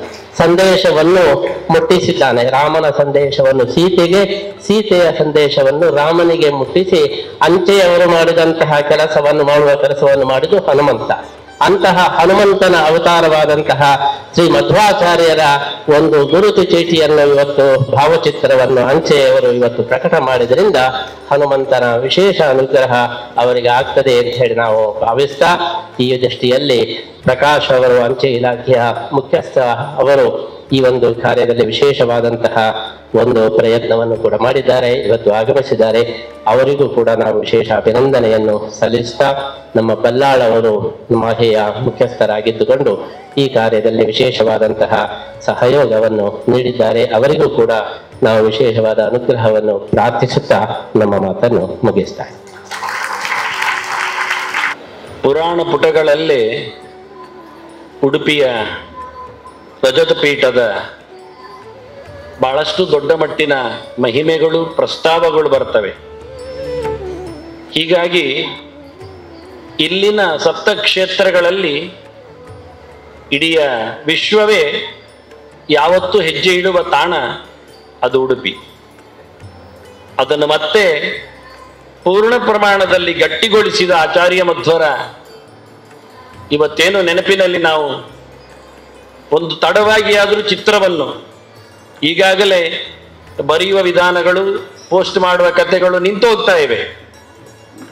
ಬಹಳಷ್ಟು ಕಡೆಯಲ್ಲಿ ಇದ್ದರೂ ಹೊತ್ತಗೆಗಳಿಗೆ ಶೀಲ್ ಒತ್ತಿಕೊಂಡೇ ಡಿಪಾರ್ಟ್ಮೆಂಟ್ ಅವರೇ ಅದನ್ನು ಸುಲಭಗೊಳಿಸ್ತಾರೆ. ಹಾಗಾಗಿ ಇವತ್ತು ಬರುವ ಆಚಾರ್ಯ ಮಧ್ವರ ಚಿತ್ರವನ್ನಾಗಲಿ ಎಲ್ಲರೂ ಮುಂದಿನ ಕಾಲಕ್ಕೆ ಕಲೆಕ್ಟ್ ಮಾಡುವ ಹಾಗೆ, ನನ್ನ ಕೈಯಲ್ಲಿ ಸ್ಟ್ಯಾಂಪ್ಸ್ ಕಲೆಕ್ಷನ್ಸ್ಗಳಿವೆ ಸುಮಾರು ವರ್ಷಗಳದ್ದು. ಹಾಗಾಗಿ ಆ ನೆಲೆಯಲ್ಲಿ ಆದರೂ ಆಚಾರ್ಯರು ಯಾರವರು, ಏನಂತು ಅಂತ ಚಿಂತನೆ ಮಾಡಲಿಕ್ಕೆ ಅವಕಾಶ ಆಗ್ತದೆ. ಹನುಮನ ಸೇವೆಯನ್ನು ನೆನಪಿಸಿದ್ರು. ಕೃಷ್ಣನೂ ಹಾಗೆ ದೌತ್ಯವನ್ನು ಮಾಡಿದವ, ಪಾಂಡವರ ಸಂದೇಶವನ್ನು, ಚಿಂತನೆಯನ್ನು, ಬಹಳ ದೊಡ್ಡ ಇತಿಹಾಸ ಅದು ಮಹಾಭಾರತದ್ದು, ಕೌರವರಲ್ಲಿ ಮುಟ್ಟಿಸಿದವ. ಹೀಗಾಗಿ ಕೃಷ್ಣ ನಮಗೆ ದೊರಕಿದ್ದೇ ಒಂದು ದೊಡ್ಡ ಇತಿಹಾಸ. ದ್ವಾರಕ್ಕೆ ಮುಳುಗಿತು, ಪುಟ್ಟದಾದ ಕೃಷ್ಣನನ್ನು ಕಾಣಬೇಕು ಅಂತ ಹಠತೊಟ್ಟ, ಬಾಲಲೀಲೆಯನ್ನು ಕೇಳಲು ಆಸೆ ಪಟ್ಟ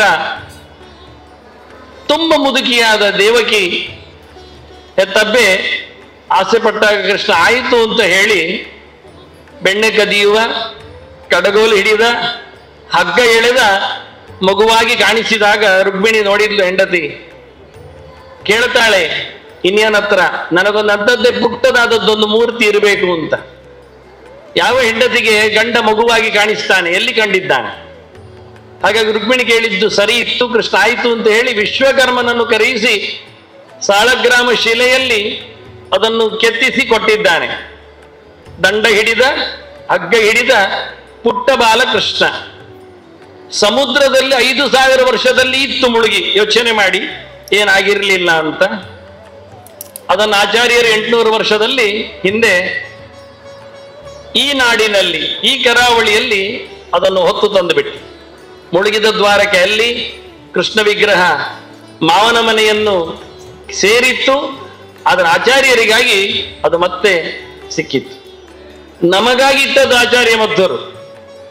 ನಾವು ಕೃಷ್ಣನನ್ನು ಕಲಿಯುಗದಲ್ಲಿ ಕರಿಬೇಕು ಎನ್ನುವ ಇತಿಹಾಸದ ಕರೆಗೆ ಅನುಗುಣವಾಗಿ ಆ ಕಾಲದಲ್ಲಿ ಈ ಜಾಗ ನೋಡಿ ಹೋದವರು.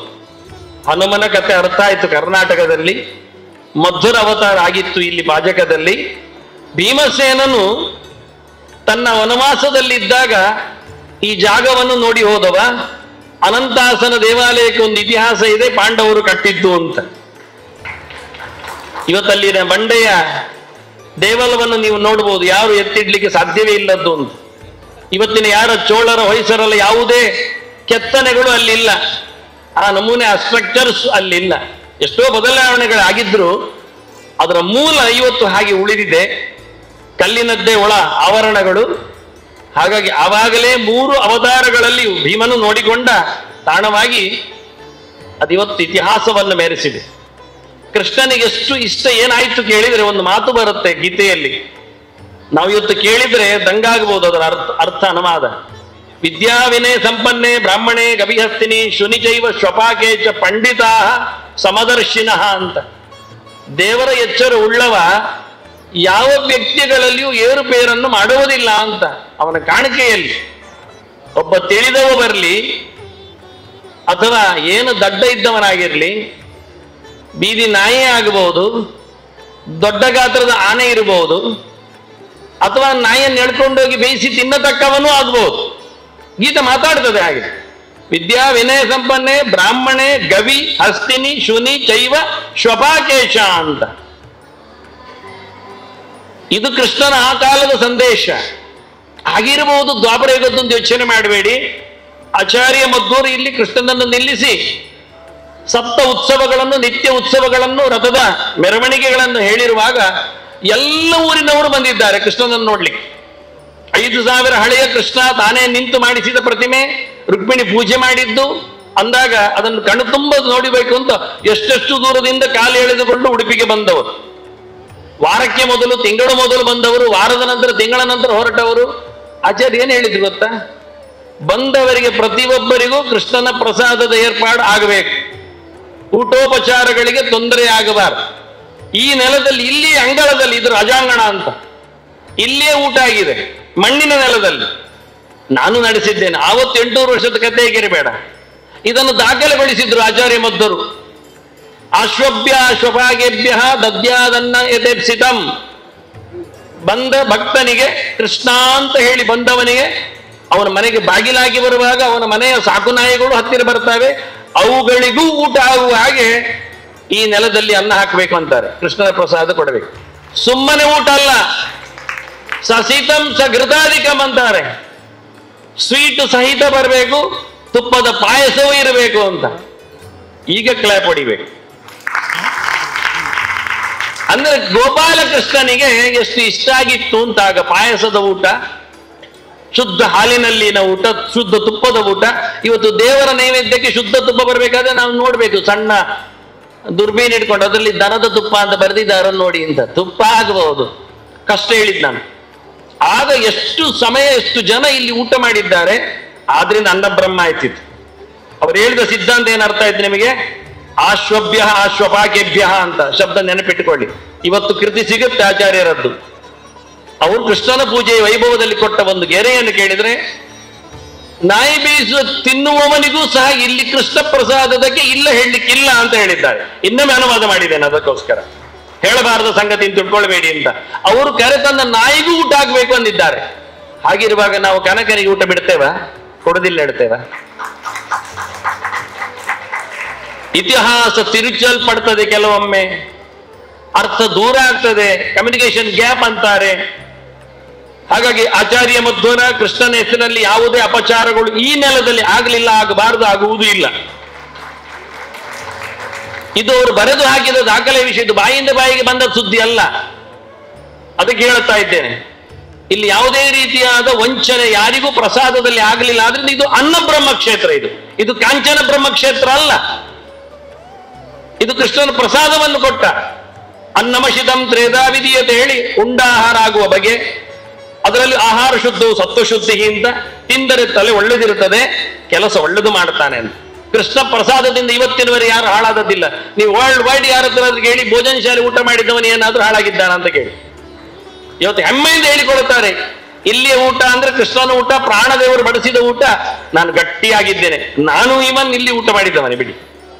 ಹೀಗಾಗಿ ಆಚಾರ್ಯ ಮಧ್ವರು ಏನು ಕೊಡಬೇಕು ಕೇಳಿದ್ರೆ, ಸಾಮಾಜಿಕವಾಗಿ ಅವರು ಮಾಡಿದ ದೊಡ್ಡ ಕ್ರಾಂತಿ ಮಡಿ ಮೇಯ್ಲಿಕ್ಕೆ ಅಂತ ಹೇಳಲಿಲ್ಲ, ದೂರ ಮಾಡಲಿಕ್ಕೆ ಇಡ್ಲಿಲ್ಲ.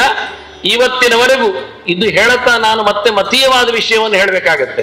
ವಾಸ್ತವವಾಗಿ ಇವತ್ತು ಜ್ವಲಂತವಾಗಿರತಕ್ಕ ಗಲಾಟೆ ಕೇಳಿದ್ರೆ ಈ ಮತೀಯವಾದಂತಹ ಕೋಮು ಗಲಾಟೆ. ಇದರ ಬಗ್ಗೆ ಆಚಾರ್ಯ ಒಂದು ಮಾತು ಕೊಟ್ಟಿದ್ರು. ಅವರು ಉತ್ತರ ಭಾರತಕ್ಕೆ ಗಂಗೆಗೆ ಹೋದಾಗ, ಹರಿದ್ವಾರದಾಚೆಗೆ ಹೋದಾಗ ಅವರನ್ನು ಬ್ಲಾಕ್ ಮಾಡಿದ್ರು, ದೋಣಿಯೂ ಕೊಟ್ಟಿಲ್ಲ.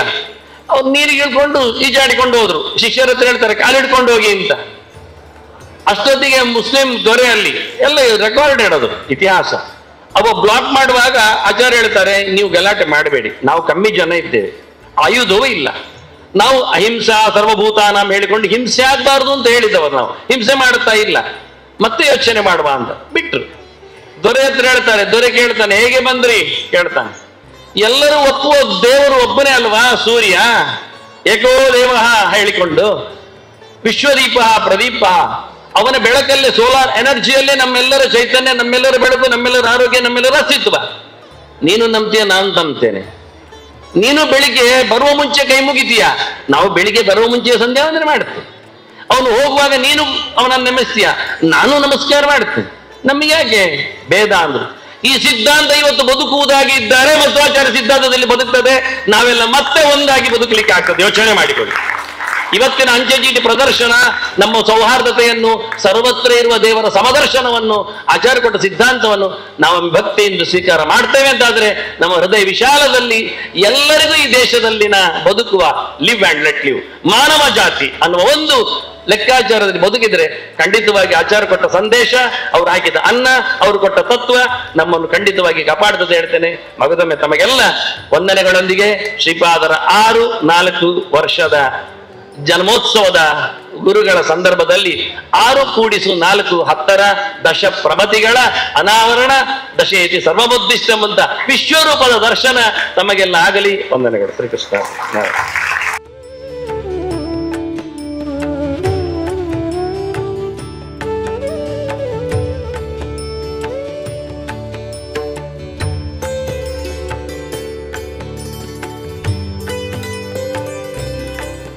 Stamp serves as a cultural ambassador, carrying stories of our great leaders and philosophers to every corner of the nation and the world.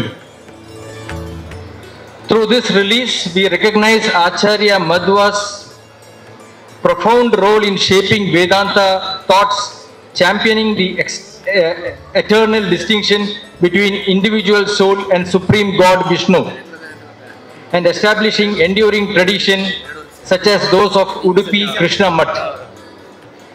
His emphasis on devotion, ethical living and service remains deeply relevant to the modern society, inspiring countless generations. ಕಮಲಾನಾಭನು ತಾನೇ ಬರೆದ ಕಾಗದ ಬಂದಿದೆ, ಈ ಕಾಗದವನ್ನು ಓದಿಕೊಂಡು ಕಾಲ ಕಳೆಯಿರೋ. ಪುರಂದರ ವಿಠಲನು ತಾನೇ ಬರೆದ ಕಾಗದ ಬಂದಿದೆ, ಗೆಜ್ಜೆ ಕಾಲ್ ಕಟ್ಟೀರೆಂದು ಕಾಗದ ಬಂದಿದೆ, ಲಜ್ಜೆ ಬಿಟ್ಟು ಕುಣೀರಿ ಎಂದು ಕಾಗದ ಬಂದಿದೆ. ಅಲ್ಲಿಂದ ಕಾಗದ ಬಂದಿದೆ, ನಮ್ಮಿಂದ ಉತ್ತರ ಹೋಗಿಲ್ಲ ಅಲ್ಲಿಗೆ.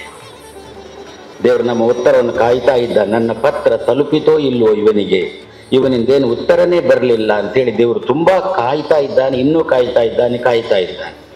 ವಿಚಾರಿಸುವಾಗ ಏನು ಗೊತ್ತಾಯಿತು ಅಂತಂದ್ರೆ, ಪರದೇಶಕ್ಕೆ ನಮ್ಮ ಪತ್ರ ಹೋಗಬೇಕು ಅಂತಾದರೆ ಇಷ್ಟರ ತನಕ ಇದ್ದ ಸ್ಟ್ಯಾಂಪ್ಗಳು ಪ್ರಯೋಜನ ಇಲ್ಲ. ಅದಕ್ಕೇನು ಬೇಕಾಯಿತು? ಹೊಸ ಸ್ಟ್ಯಾಂಪ್ ಒಂದು ಬೇಕಾಯಿತು, ಹೊಸ ಅಂಚೆ ಚೀಟಿ ಬೇಕಾಯಿತು. ಅದೇ ಆಚಾರ್ಯ ಮಧ್ವರ ಭಾವಚಿತ್ರ ಇರುವ ಅಂಚೆ ಚೀಟಿ. ಈ ಅಂಚೆ ಚೀಟಿಯನ್ನು ಹಚ್ಚಿ ಇನ್ನು ನಾವು ಅವನಿಗೆ ಕಾಗದ ಬರೆಯೋಣ. ನಿನ್ನ ಪತ್ರ ಬಂದಿದೆ, ನೀನು ಹೇಳಿದಂತೆ ನಾವಿನ್ನು ಇಲ್ಲಿ ನಮ್ಮ ಸಮಾಜದಲ್ಲಿ ಲಜ್ಜೆ ಬಿಡ್ತೇವೆ, ಗೆಜ್ಜೆ ಕಾಲು ಕಟ್ತೇವೆ, ಮಣ್ಣಿನಾಸೆ ಬಿಡ್ತೇವೆ. ದೇವರೇ, ನಿನಗೋಸ್ಕರ ನಿನಗಾಗಿ ನಾವು ದುಡಿತೇವೆ ಅಂತ ಹೇಳಿಕೊಂಡು ಈ ಅಂಚೆ ಚೀಟಿಯನ್ನು ಅದಕ್ಕೆ ಹಚ್ಚಿ ಈಗ ಪತ್ರವನ್ನು ಭಗವಂತನಿಗೆ ಬರೆದ್ರೆ ಇದು ಅಂತರ್ದೇಶೀಯ ಪತ್ರ ಆಗಿ ಭಗವಂತನಿಗೆ ಖಂಡಿತ ತಲುಪುತ್ತೆ. ಅಂತರ್ಲೋಕ ಪತ್ರವಾಗಿ ಭಗವಂತನಿಗೆ ತಲುಪುತ್ತೆ. ಇದಕ್ಕೆ ಕಾರಣ ಯಾರು ಅಂತಂದು ಬಿಟ್ರೆ ನಮ್ಮ ಅಂತಾರಾಷ್ಟ್ರೀಯ ಮಟ್ಟದಲ್ಲಿ ಪ್ರಸಿದ್ಧರಾಗಿರತಕ್ಕಂಥ ಸುಗುಣೇಂದ್ರ ತೀರ್ಥರು ಇದಕ್ಕೆ ಕಾರಣರಾದ.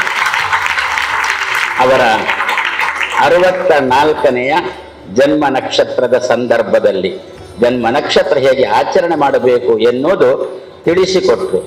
ಮೊನ್ನೆ ಬಂದಿರತಕ್ಕಂಥ ನಮ್ಮ ಶಿವಕುಮಾರನೂ ಕೂಡ ತಿಳಿಸಿಕೊಟ್ಟ. ಇವರಲ್ಲ, ಶಿವನ ಮಗ ಶಿವಕುಮಾರ ಗಣಪತಿ ಕೂಡ ಶಿವಕುಮಾರನೇ. ಅವನು ತಿಳಿಸಿಕೊಟ್ಟ ಜನ್ಮ ನಕ್ಷತ್ರ ಜನ್ಮ ದಿವಸ ಹೇಗೆ ಆಚರಣೆ ಮಾಡಬೇಕೆನ್ನುವುದನ್ನು ತಿಳಿಸಿಕೊಟ್ಟ. ನಮ್ಮೆಲ್ಲರ ಕ್ರಮ ಜನ್ಮ ನಕ್ಷತ್ರದ ಆಚರಣೆ ಹೇಗಿರುತ್ತೆ ಅಂತಂದ್ರೆ, ನಿಜವಾಗಿ ನಮ್ಮ ಮಕ್ಕಳು ಸಮಾಜವನ್ನು ತಾನೂ ಬೆಳಗಬೇಕು, ಸಮಾಜವನ್ನು ಬೆಳಗಬೇಕು ಅಂತ ನಿಮ್ಮೆಲ್ಲರ ಆಸೆ. ಆದರೆ ತಂದೆ ತಾಯಿಗಳು ಆ ಮಗುವಿನ ಹುಟ್ಟು ಹಬ್ಬವನ್ನು ಆಚರಣೆ ಮಾಡುವಾಗ ಇದ್ದ ದೀಪವನ್ನು ಮಗುವಿನ ಬಾಯಿಂದ ಆರಿಸಿ ಮಗುವಿನ ಕೈಗೆ ಒಂದು ಚಾಕು ಕೊಟ್ಟು ಕೇಕ್ ಕತ್ತರಿಸುವಂತ ಕೆಟ್ಟ ಸಂಪ್ರದಾಯ ನಮ್ಮಲ್ಲಿ ಬಂದಿದ್ರೆ ಅದನ್ನು ಹೋಗಲಾಡಿಸತಕ್ಕಂತಹ ಕೆಲಸವನ್ನು ಮಾಡಿದ್ದು ಒಂದು ಗಣೇಶ ಚತುರ್ಥಿ, ಇನ್ನೊಂದು ಸುಗುಣೇಂದ್ರ ತೀರ್ಥರು. ಆದ್ರಿಂದ ನಾವಿದ್ರಿಂದ ಇನ್ನು ಮುಂದೆ ಆದರೂ ಕೂಡ ನಮ್ಮ ಸಂಸ್ಕೃತಿ ಏನುಂಟು, ನಮ್ಮ ಧರ್ಮ ಏನುಂಟು, ಗಣಪತಿ ಯಾಕೆ ಅವನಿಗೆ ಮೊದಲಿನ ಪೂಜೆ ಬಂತು? ಯಾಕೆ ಎಲ್ಲರೂ ಕೂಡ ಗಣಪತಿ ಗಣಪತಿ ಗಣಪತಿ ಅಂತ ಬಹಳ ಅವನ ಆರಾಧನೆ ಯಾಕೆ ಮಾಡ್ತೇವೆ ಅಂತಂದ್ಬಿಟ್ರೆ, ಅವ ತನ್ನ ತಾಯಿಯಲ್ಲಿ ಎಲ್ಲವನ್ನು ಕಂಡವ, ತಂದೆ ತಾಯಿಗಳಲ್ಲೇ ಸರ್ವಸ್ವವನ್ನು ಕಂಡ. ನಮ್ಗೆಲ್ಲ ಗಣೇಶನ ಕತೆ ಗೊತ್ತು ಅಲ್ವೋ? ಭೂ ಪ್ರದಕ್ಷಿಣೆ ಯಾರು ಮೊದಲು ಮಾಡಿಕೊಂಡು ಬರ್ತಾರೋ ಅವರಿಗೆ ಮೊದಲಿನ ಪೂಜೆ ಅಂತಂದಾಗ ಗಣೇಶನ ಸಹೋದರ ಸ್ಕಂದ ನವಿಲಿ ಏರ್ಕೊಂಡು ಹೊರಟೇ ಬಿಟ್ಟ, ನಾನು ಭೂ ಪ್ರದಕ್ಷಿಣೆ ಮಾಡಿಕೊಂಡು ಬರ್ತೇನೆ, ಮೊದಲನೇ ಪೂಜೆ ನನಗೇ ಸಿಗುತ್ತೆ ಅಂತ. ಗಣೇಶನಿಗೆ ಎಲ್ಲಿ ಹೋಗ್ಲಿಕ್ಕೆ ಸಾಧ್ಯ ಆಗುತ್ತೆ? ಏನು ಮಾಡಿದ? 14 ಲೋಕವನ್ನು ಕೂಡ ತನ್ನ ತಂದೆ ತಾಯಿಗಳಲ್ಲಿ ಕಂಡು ತಂದೆ ತಾಯಿಗಳಿಗೆ ಪ್ರದಕ್ಷಿಣೆ ಬಂದು ನಮಸ್ಕಾರ ಮಾಡಿದ. ಸುಬ್ರಹ್ಮಣ್ಯ ಸುತ್ತಿಕೊಂಡು ಬರುವಾಗ ಗಣೇಶ ಇದ್ದಾನೆ. ಕೇಳಿದಂತೆ ಸಹೋದರ, ಭೂ ಪ್ರದಕ್ಷಿಣೆ ಮಾಡ್ಲಿಲ್ವಾ ಅಂತ. 2 ಗಂಟೆ ಮೊದಲೇ ಮಾಡಿ ಆಗಿದೆ ಅಂತ ಅಂದಂತೆ. ಹೇಗೆ ಅಂತ ಅಂದಂತೆ, ನಾನು ಸರ್ವಸ್ವವನ್ನು ಅಪ್ಪಮ್ಮನಲ್ಲೇ ಕಂಡಿದ್ದೇನೆ ಅಂತ ಅಂದಂತೆ. ಹಾಗಾದ್ರೆ ಯಾರು ಸರ್ವಸ್ವವನ್ನು ಅಪ್ಪಮ್ಮನಲ್ಲೇ ಕಾಣ್ತಾರೋ, ಅಪ್ಪಮ್ಮನನ್ನೇ ದೇವರು ಅಂತ ಯಾರು ಆರಾಧನೆ ಮಾಡ್ತಾರೋ ಅವರಿಗೆ ಸಮಾಜದಲ್ಲಿ ಮೊದಲಿನ ಪೂಜೆ ಸಿಗುತ್ತೆ, ಅಗ್ರ ಪೂಜೆ ಸಿಗುತ್ತೆ ಅನ್ನೋದನ್ನು ಸಮಾಜಕ್ಕೆ ತೋರಿಸಿಕೊಟ್ಟವ ಗಣೇಶ, ಗಣಪತಿ. ತನ್ನ ತಾಯಿಯನ್ನು, ತನ್ನ ಮಾತೃನ್ನು ವಂದನೆ ಮಾಡಲಿಕ್ಕೆ ಸ್ವಲ್ಪನೂ ಹಿಂದೆ ಮುಂದೆ ನೋಡ್ಲಿಲ್ಲ. ಮಾತೃ ನಮ್ಮ ಮೇಲೆ ತುಂಬಾ ವಾತ್ಸಲ್ಯ ತೋರಿಸ್ತಾ ಇದ್ದಾಳೆ. ಅಂತಹ ಮಾತೃಗೆ ನಾವು ಸದಾ ಕಾಲ ವತ್ಸಲೇ ನಿನಗೆ ನಾನು ನಮಸ್ಕಾರ ಮಾಡ್ತೇನೆ ಅಂತ ಹೇಳಿಕೊಂಡು ನಾವು ಸದಾ ಕಾಲ ಇದನ್ನು ಚಿಂತನೆ ಮಾಡಿದ್ರೆ ಇದಕ್ಕೆ ವಿರೋಧ ಮಾಡತಕ್ಕಂಥವರು ಸುತರಾಮ್ ಸರಿ ಇಲ್ಲ. ಹಾಗಾದ್ರೆ ಈ ನಿಟ್ಟಿನಲ್ಲಿ ಏನು ನಾವು ನಮ್ಮ ಮಾತೃಭೂಮಿಗೆ, ಅದೇ ರೀತಿಯಲ್ಲಿ ಗಣಪತಿಗೆ ನಾವು ವಂದನೆ ಮಾಡೋಣ. ಶ್ರೀಗಳವರ 64ನೆಯ ಹುಟ್ಟು ಹಬ್ಬ. ನಮ್ಮಲ್ಲಿ ವಿದ್ಯೆಗಳು ಎಷ್ಟು? 64. ಚತುಷ್ಷಷ್ಠಿ ಕಲೆಗಳು ಅಂತ. ಚತುಷ್ಷಷ್ಠಿ 64 ವಿದ್ಯೆಗಳನ್ನು ಮೈಗೂಡಿಸಿಕೊಂಡು ಶ್ರೀಗಳವರು ಇಡೀ ವಿಶ್ವವನ್ನು ಸುತ್ತಿಕೊಂಡು ಬಂದು ಇನ್ನು ಮುಂದೆ ಇವತ್ತಿನಿಂದಲೇ ನಾವೆಲ್ಲರೂ ಒಂದು ಪ್ರತಿಜ್ಞೆ ಮಾಡೋಣ. ನಮ್ಮ ನಿಮ್ಮ ಗೀತೆಗೆ, ಕೃಷ್ಣ ಕೊಟ್ಟಿರುವ ಗೀತೆಗೆ ಭಗವದ್ಗೀತೆ ಅಂತ ಬೇಡ. ಯಾಕೆ? ಯಾರೋ ಮೈಸೂರು ಭಗವಾನ್ ಅಂತಿದ್ದಾನೆಂತೆ. ಆದ್ರಿಂದ ಅವನ ಹೆಸರು ಗೀತೆ ಒಟ್ಟಿಗೆ ಸೇರಿಸುವುದು ಬೇಡ. ಇನ್ನು ಮುಂದೆ ಭಗವದ್ಗೀತೆ ಅಲ್ಲ, ಇದನ್ನು ವಿಶ್ವಗೀತೆ ಎನ್ನುವ ಶಬ್ದದಿಂದ ನಾವು ಕರೆಯೋಣ. ಆ ನಿಟ್ಟಿನಲ್ಲಿ ಗೀತೆ ಪ್ರಚಾರಕ್ಕೆ ಬರಲಿ ಅಂತ ಈ ಸಂದರ್ಭದಲ್ಲಿ, ಅದಕ್ಕೋಸ್ಕರ ಗಣೇಶನ ಪರ್ವ ಕಾಲದಲ್ಲಿ ಶ್ರೀಗಳವರು ಏನು ಇಂತಹ ಕಾರ್ಯಕ್ರಮ ಹಮ್ಮಿಕೊಂಡಿದ್ದಾರೆ, ಇಂತಹ ಕಾರ್ಯಕ್ರಮ ತುಂಬಾ ನಡೆಯಲಿ ಅಂತ ಮಧ್ವರ ಅಂತರ್ಯಾಮಿಯಲ್ಲಿ ಪ್ರಾರ್ಥನೆ ಮಾಡಿ 2 ಮಾತನ್ನು ಕೃಷ್ಣಾರ್ಪಣಂ ಅಸ್ತು. ಪೂಜ್ಯ ಯತಿವರೇಣ್ಯರಿಗೆ ತಮ್ಮ ವಿದ್ಯುತ್ಪೂರ್ಣ ಮಾತುಗಳಿಗೆ ಪ್ರಣಾಮಗಳನ್ನು ಸಲ್ಲಿಸಿಕೊಳ್ತಾ ಇದ್ದೇವೆ. ಆತ್ಮೀಯರೇ, ಸನ್ಮಾನ್ಯ ಕೋಟ ಶ್ರೀನಿವಾಸ ಪೂಜೆ. ಸ್ವಾಭಾವಿಕವಾಗಿ ಎಲ್ಲರೂ ಶಿವಕುಮಾರ್ ಮಾತುಗಳನ್ನು ಕೇಳಬೇಕು ಅಂತ ನಿಮ್ಗೆ ಅನಿಸಿರ್ಬೋದು. ಒಂದೇ ಒಂದು ಖುಷಿ, ಸಮಾಧಾನ, ಸಂತೋಷ, ಹೆಮ್ಮೆ ಅಂದರೆ ಮಧ್ವಾಚಾರ್ಯರು ಸಂಸ್ಕೃತವೂ ಸೇರಿದಂತೆ 37 ಗ್ರಂಥಗಳನ್ನು ಬರೆದಂಥ ಮಹಾನ್ ಪಂಡಿತರು. 1285ರಲ್ಲಿ 740 ವರ್ಷಗಳ ಕೆಳಗೆ ಶ್ರೀಕೃಷ್ಣನ ಪ್ರತಿಷ್ಠೆ ಮಾಡಿ ಬಹಳ ದೊಡ್ಡ ಆಧ್ಯಾತ್ಮಿಕವಾದಂಥ ಲೋಕಕ್ಕೆ ಕೊಡುಗೆಯನ್ನು ಕೊಟ್ಟವರು. ಅಂಥ ಪುಣ್ಯಾತ್ಮನ ಹೆಸರಿನಲ್ಲಿ ಇವತ್ತು ಕೇಂದ್ರ ಸರ್ಕಾರ ಅಂಚೆ ಚೀಟಿಯನ್ನು ಬಿಡುಗಡೆ ಮಾಡ್ತಾ ಇದೆ ಅಂತ ಹೇಳಿದರೆ ಇದಕ್ಕೆ ಶಿಫಾರಸು ಮಾಡಿದಂಥ HS ವಲ್ಲಭರಿಗೆ ಮತ್ತು ಅಂಚೆ ಇಲಾಖೆಗೆ ನಾನು ಪ್ರೀತಿಯ ಧನ್ಯವಾದಗಳನ್ನು ಮತ್ತು ಅಭಿನಂದನೆಗಳನ್ನು ಸಲ್ಲಿಸಬೇಕು ಅಂತ ಅನಿಸಿದೆ. ಯಾವತ್ತೂ ಕೂಡ ಶ್ರೀಕೃಷ್ಣ ಮಠದ ಬಗ್ಗೆ ನಮಗೆಲ್ಲರಿಗೂ ವಿಶೇಷವಾದಂಥ ಪ್ರೀತಿ. ಸರ್ವ ಜನಾಂಗದ ಶಾಂತಿಯ ತೋಟ ಮಾತ್ರ ಅಲ್ಲ, ಸರ್ವ ಜನಾಂಗದ ಪ್ರೀತಿಯ ತೋಟವಾಗಿ ಕೃಷ್ಣ ಮಠ ಬೆಳೆದು ಬರಬೇಕು ಅನ್ನೋದು ನಮ್ಮೆಲ್ಲರ ಆಶೆ ಮತ್ತು ಆಶಯ. ಶಿವಕುಮಾರ್ ಕೇಳಬೇಕು, ಏನಾಯ್ತು ಅಂದ್ರೆ ಪರಮಪೂಜ್ಯ ಪೇಜಾವರ ಶ್ರೀಗಳಿಗೆ ಒಂದ್ಸರ್ತಿ ಪರ್ಯಾಯ ಪೀಠಾರೋಹಣದ ಸಂದರ್ಭ. ಆಗ ನಾವೆಲ್ಲ ಹೊರೆ ಕಾಣಿಕೆಯನ್ನು ಒಟ್ಟು ಮಾಡ್ಲಿಕ್ಕೆ ಹೋಗೋರು. ಸಾಮಾನ್ಯ 1000 ತೆಂಗಿನಕಾಯಿ ಕೊಡೋರು, 10 ಕ್ವಿಂಟಲ್ ಅಕ್ಕಿ ಕೊಡೋರೆಲ್ಲ ಇರ್ತಾ ಇದ್ರು. ಒಂದು ಗುಡಿಸಲಿನ ಮಧ್ಯೆ ಒಬ್ಬಾಕೆ ಹೆಣ್ಮಗಳು ಚಡ್ಡಿ ಇಲ್ದೇ ಇರುವಂತ ಒಂದು ಮಗುವನ್ನು ಎತ್ಕೊಂಡು ನಿಂತಿದ್ಲು. ಅವಳು ಕೇಳ್ತಾಳೆ, ಶ್ರೀನಿವಾಸ ಪೂಜಾರಿ ಅವರೇ, ನೀವೆಲ್ಲ ಶ್ರೀಕೃಷ್ಣ ಮಠಕ್ಕೆ ಹೊರೆ ಕಾಣಿಕೆ ತಗೊಂಡು ಹೋಗ್ತೀರಂತೆ, ನಾನು ಏನಾದ್ರು ಕೊಡ್ಬಹುದಾ ಅಂತ ಹೇಳಿ ಕೇಳಿದ್ರೆ, ನಿಂತದ್ ನೋಡಿದ್ರೆ ನಮ್ಮ ಹತ್ರ ಕೇಳ್ಲಿಕ್ಕೆ ನಿಂತಿದ್ದಾಳೆ ಅಂತ ಅನ್ಸಿತ್ತು ನಮ್ಗೆಲ್ಲ. ಆದ್ರೂ ಕೊಡಮ್ಮ ಅಂತ ಹೇಳಿದೆ. ಆ ಬಾಗಿಲಿಲ್ಲದೆ ಇರುವಂತ ಗುಡಿಸಲಿನ ಒಳಗೆ ಹೋಗಿ 2 ತೆಂಗಿನಕಾಯಿ ತಂದು ಕೊಡ್ತಾಳೆ ಅವಳು. ಇದು ಶ್ರೀಕೃಷ್ಣ ಮಠಕ್ಕೆ ಪೇಜಾವರಸಗಳ ಪರ್ಯಾಯಕ್ಕೆ ಅಂತೇಳಿ. ಮತ್ತೆ ಮುಂದುವರೆದು ಹೇಳ್ತಾಳೆ, ನೀವು ಸುಮ್ಮನೆ ತಗೊಂಡೋಗೋದು ಬೇಡ, ಇದನ್ನ ಅದಕ್ಕೋಸ್ಕರ ಹೋಗ್ಲಿಕ್ಕೆ ಖರ್ಚಿಗೆ ಅಂತೇಳಿ ಅದ್ರ ಮೇಲೆ 8 ಆಣೆಯನ್ನು ಇಡ್ತಾಳೆ, 50 ಪೈಸೆ. ನಾನು ಅದನ್ನು ತೆಗೆದುಕೊಂಡು ಬಂದು ಪೇಜಾವರಸಿಗಳಿಗೆ ಲೆಕ್ಕ ಕೊಡ್ತಾ ಹೇಳ್ದೆ, ಶ್ರೀಕೃಷ್ಣನಿಗೆ ವಜ್ರದ ಕಿರೀಟವನ್ನು ಮಾಡಿಕೊಟ್ಟವರಿದ್ದಾರೆ, ಬಂಗಾರದ ತೊಟ್ಟಿಲನ್ನು ಮಾಡಿಕೊಟ್ಟವರಿದ್ದಾರೆ.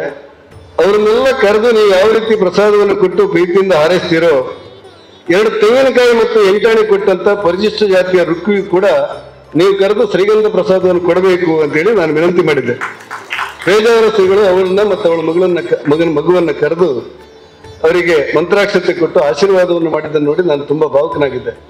ಹಾಗಾಗಿ ಶ್ರೀಕೃಷ್ಣ ಮಠದ ಬಗ್ಗೆ ಎಲ್ಲ ಜನಾಂಗದ ಒಂದು ರೀತಿಯ ಪ್ರೀತಿಯ ತೋಟವಾಗಿ ಬೆಳೀತಾ ಇರುವಾಗಲೇ ಇವತ್ತು ಮಧ್ವಾಚಾರ್ಯರ ಅಂಚೆ ಚೀಟಿ ಬಿಡುಗಡೆ ಆಗಿದ್ದು ಒಂದು ಅವರಿಗೆ ಸಿಕ್ಕಿದಂತ ಗೌರವ ಅಂತ ನನ್ನ ಭಾವನೆ. ಜೊತೆಯಲ್ಲೇ ಪರಮಪೂಜ್ಯರಾದಂಥ ಸುಗುಣೇಂದ್ರ ತೀರ್ಥರಿಗೆ 64ನೇ ಹುಟ್ಟುಹಬ್ಬ ಅಂತೆ. ನಾವೆಲ್ಲ ರಾಜಕಾರಣಿಗಳು ನಮ್ಮ ಕಷ್ಟ ಕಷ್ಟ ಕಷ್ಟ ಅಂತ ಹೇಳೋರು ಯಾವಾಗಲೂ ಕೂಡ. ಆದ್ರೆ ಸನ್ಯಾಸಿಗಳಿಗೆ ಕಷ್ಟ ಬಂದದ್ದು ಅರ್ಥ ಆಗುದಿಲ್ಲ ನಮಗೆ. ಸುಗುಣೇಂದ್ರ ತೀರ್ಥರು ಸೀಮಾಲಂಘನೆ ಮಾಡಿದ್ದಾರೆ ಅನ್ನುವ ಕಾರಣಕ್ಕೆ ಒಂದಷ್ಟು ಸಂಘರ್ಷಗಳಾಗಿತ್ತು ಈ ಸಮಾಜದಲ್ಲಿ. ಸೀಮಾಲಂಘನೆ ಮಾಡಿದ್ದಾರೆ, ಶ್ರೀಕೃಷ್ಣ ಪೂಜೆ ನಿಷೇಧ ಅಂತೇಳಿ ನಾನೆಲ್ಲ ಸಣ್ಣವನಿದ್ದಾಗ ಒಂದಷ್ಟು ಸಂಘರ್ಷಗಳಾಗಿತ್ತು. ನಾನು ಡಾಕ್ಟರ್ ಆಚಾರ್ಯನ ಹಾಗೆ ನೆನಪು ಮಾಡ್ಕೊಳ್ಬೇಕು. ಏನಂದ್ರೆ ಡಾಕ್ಟರ್ ಆಚಾರ್ಯ ಹೇಳಿದರು, ಸೀಮಾಲಂಘನೆ ಮಾಡಿ ಅವರೇನು ಸನ್ಯಾಸತ್ವಕ್ಕೆ ವಿರೋಧ ಮಾಡಿರಲಿಲ್ಲ, ಬದಲಾಗಿ ಅಮೆರಿಕದಲ್ಲಿ ಚರ್ಚ್ ಅನ್ನು ತೆಗೆದುಕೊಂಡು ಅಲ್ಲೂ ಕೂಡ ಶ್ರೀಕೃಷ್ಣ ಮಠವನ್ನೇ ಸ್ಥಾಪನೆ ಮಾಡಿದ್ದಾರೆ. ಹಾಗಾಗಿ ಎಲ್ಲಿ ಮಾಡಿದ್ದೆ ಅವರು ಶ್ರೀಕೃಷ್ಣ ಕೆಲಸ. ನಾವೆಲ್ಲರೂ ನಮ್ಮ ಮನೆಯೊಳಗೆ ಇದ್ದುಕೊಂಡು ಶ್ರೀಕೃಷ್ಣ ಅನ್ನೋದಕ್ಕಿಂತ ಜಗತ್ತಿಗೆ ಶ್ರೀಕೃಷ್ಣ ಸಂದೇಶವನ್ನು ಬೀರುವಂತ ಸುಗುಣೇಂದ್ರ ತೀರ್ಥರು ಅತ್ಯಂತ ಕೃಷ್ಣನ ಭಕ್ತರಾಗಿರುವವರು ಮಾತ್ರ ಅಲ್ಲ, ನಮ್ಗೆಲ್ಲ ಪೂಜ್ಯರು. ಅವರಿಗೆ ಸಿಗಬೇಕಾದಂತ ಗೌರವ ಸಿಗಬೇಕು ಅಂತೇಳಿ ನಾವೆಲ್ಲ ಗಟ್ಟಿ ನಿಲ್ಲಬೇಕು ಅಂತೇಳಿ ಆ ಕಾಲದಲ್ಲಿ ಡಾಕ್ಟರ್ ಆಚಾರ್ಯ ಹೇಳಿದ್ದನ್ನು ಕಂಡಿದ್ದೆ. ಅಂತ ಸಂಗತಿಯನ್ನ ಮೀರಿ ಇವತ್ತು ಸುಗುಣೇಂದ್ರ ತೀರ್ಥರು ಮಾಡಿರುವಂತ ಮಹಾ ಸಾಧನೆಗಳು, ಶ್ರಮಗಳು ನಮಗೆಲ್ಲ ತುಂಬಾ ಪ್ರೀತಿಯನ್ನ ವಿಶ್ವಾಸವನ್ನು ಕೊಡುತ್ತೆ ಅನ್ನುವ ಕಾರಣಕ್ಕೆ ಪೂಜ್ಯರಾದ ಸುಗುಣೇಂದ್ರ ತೀರ್ಥರಿಗೆ ನಾನು ವಿಶೇಷವಾದಂತಹ ಧನ್ಯವಾದಗಳನ್ನು ಸಲ್ಲಿಸಿ ವೇದಿಕೆಯಲ್ಲಿರುವಂತಹ ಎಲ್ಲ ಗಣ್ಯರಿಗೆ ನಮನಗಳನ್ನು ಹೇಳಿ, DK ಶಿವಕುಮಾರರು ಬರೀ ಅವ್ರ ಪಾರ್ಟಿ ಮಾತ್ರ ಅಲ್ಲ, ನಮ್ಗೆಲ್ಲರಿಗೂ ಕೂಡ ಸ್ವಲ್ಪ ಖುಷಿ ಕೊಡೋ ಮನುಷ್ಯ ರಾಜಕಾರಣದಲ್ಲಿ. ಯಾಕಂದ್ರೆ ನಾನೊಂದು 13 ವರ್ಷ MLC ಆಗಿ ಕೆಲಸ ಮಾಡಿದ್ದೆ. ರಾಜಕಾರಣದ ವಿಚಾರದಲ್ಲಿ ಒಂದಿಷ್ಟು ಸಂಘರ್ಷಗಳು, ವಾದಗಳು, ಚರ್ಚೆಗಳು ರಾಜಕಾರಣದಲ್ಲಿ ಸ್ವಾಭಾವಿಕ. ಅದನ್ನ ಮೀರಿ ಕೂಡ DK ಶಿವಕುಮಾರ್ ಬಗ್ಗೆ ನಮ್ಗೊಂದಿಷ್ಟು ಪ್ರೀತಿ ಇರುತ್ತೆ, ಎಲ್ಲ ಪಕ್ಷದವರಿಗೆ ಇರುತ್ತೆ. ಆದ್ರೆ ನಿಮ್ಗೆ ಅರ್ಥ ಆಗ್ತದೆ ಸ್ವಾಮೀಜಿಯವರೇ, ನಮಗಾರು ಇಲ್ಲಿವರೆಗೆ ಅರ್ಥ ಆಗಿಲ್ಲ. DK ಅವರು ಇವತ್ತಿನವರೆಗೆ ನಮ್ಗೆ ಅರ್ಥ ಆಗಿಲ್ಲ. ಸರಿ ಉಂಟು DK ಅವರದ್ದು ಅಂತ ಹೇಳ್ತಾ ಇರುವಾಗಲೇ ಅದೇನೋ ಗಡಿಬಿಡಿ ಉಂಟಾಗ್ಬಿಡುತ್ತೆ ನಮಗೆ. ಅದಕ್ಕೋಸ್ಕರ ನಾವು ಸ್ವಲ್ಪ ಲೆಕ್ಕಾಚಾರ ಹಾಕಿ ಅವ್ರ ಜೊತೆ ಮಾತಾಡೋದು. ಮುಂದೇನಂತ ನಮ್ಗೆ ಗೊತ್ತಿಲ್ಲದೆ ನಾವಾಗಿ ಸಿಕ್ಕಿ ಬಿಡೋದು ಬೇಡ ಅಂತ ಹೇಳಿ ಒಂದಷ್ಟು ಪ್ರೀತಿಯನ್ನು ಮಾತಾಡೋರು. ಇದೆಲ್ಲದರ ಮಧ್ಯೆಯೂ ಕೂಡ ರಾಜಕಾರಣದಲ್ಲಿ ನೇರ ದಿಟ್ಟ ಅಂದ್ರೆ ಒಂದಷ್ಟಲ್ಲಿ ಶಕ್ತಿ ಮೀರಿ ಕೆಲಸ ಮಾಡುವಂತ ಸಾಮರ್ಥ್ಯ DK ಅವರಿಗಿದೆ. ರಾಜಕಾರಣದ ವೈಚಾರಿಕ ಅಭಿಪ್ರಾಯ ಭೇದಗಳ ನಡುವೆಯೂ ಕೂಡ ನಾವು ಗೌರವಿಸುವಂತ ಒಬ್ಬ ವಿಶೇಷ ವ್ಯಕ್ತಿಗಳಲ್ಲಿ DK ಶಿವಕುಮಾರ್ ಒಬ್ಬರು ಅಂತೇಳಿ ರೀತಿಯ ಮಾತುಗಳನ್ನು ಹೇಳಿ,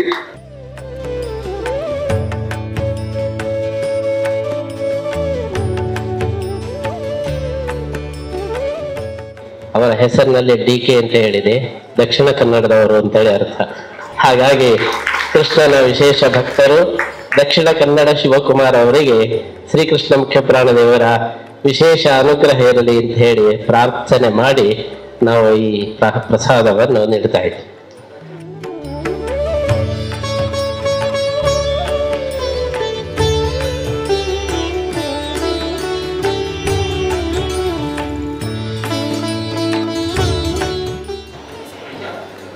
ಎಲ್ಲರಿಗೂ ನಮಸ್ಕಾರ. ಮಲಗಿಲ್ಕ್ ಬಿಟ್ರೇನೋ ಅಂತ ನೋಡ್ತಾ ಇದ್ದೀನಿ. ಯಾಕೆಂದ್ರೆ ಯಾರು ಎದ್ದೋಗ್ಲಿಲ್ಲ. ನನ್ನಂತೂ ವಿಪರೀತ ಹೊಗಳು ಬಿಟ್ಟಿದ್ದೀರಿ ಎಲ್ಲರೂ. ಏನ್ ಮಾತಾಡ್ಬೇಕು ಅಂತ ಅರ್ಥ ಆಗ್ತಾ ಇಲ್ಲ. ಕೃಷ್ಣನಲ್ಲಿ ಪ್ರಾರ್ಥನೆ ಮಾಡ್ಕೊತೀನಿ, ಏನು ತಪ್ಪು ಮಾತಾಡ್ಸ್ಬಾರ್ದಪ್ಪ ಅಂತ. ಯಾಕೆಂದ್ರೆ ಏನ್ ಮಾತಾಡೋದು ತಪ್ಪು ಹಿಡಿಯೋದೇ ಜಾಸ್ತಿ ಆಗ್ಬಿಟ್ಟಿದ್ದಾರೆ ಈಗ ನಿಮಗೆ. ಬಹಳ ಸುಲಭವಾದ ಕೆಲಸ. ಸೊ ಅದಕ್ಕೆ ಟೈಮು ಎಷ್ಟು ಕೊಡ್ತೀರಾ ಬುದ್ಧಿ? ಅದಾದ್ರೆ 3 ನಿಮಿಷ ಅಂತಿತ್ತು ಅದಕ್ಕೆ. ಸೊ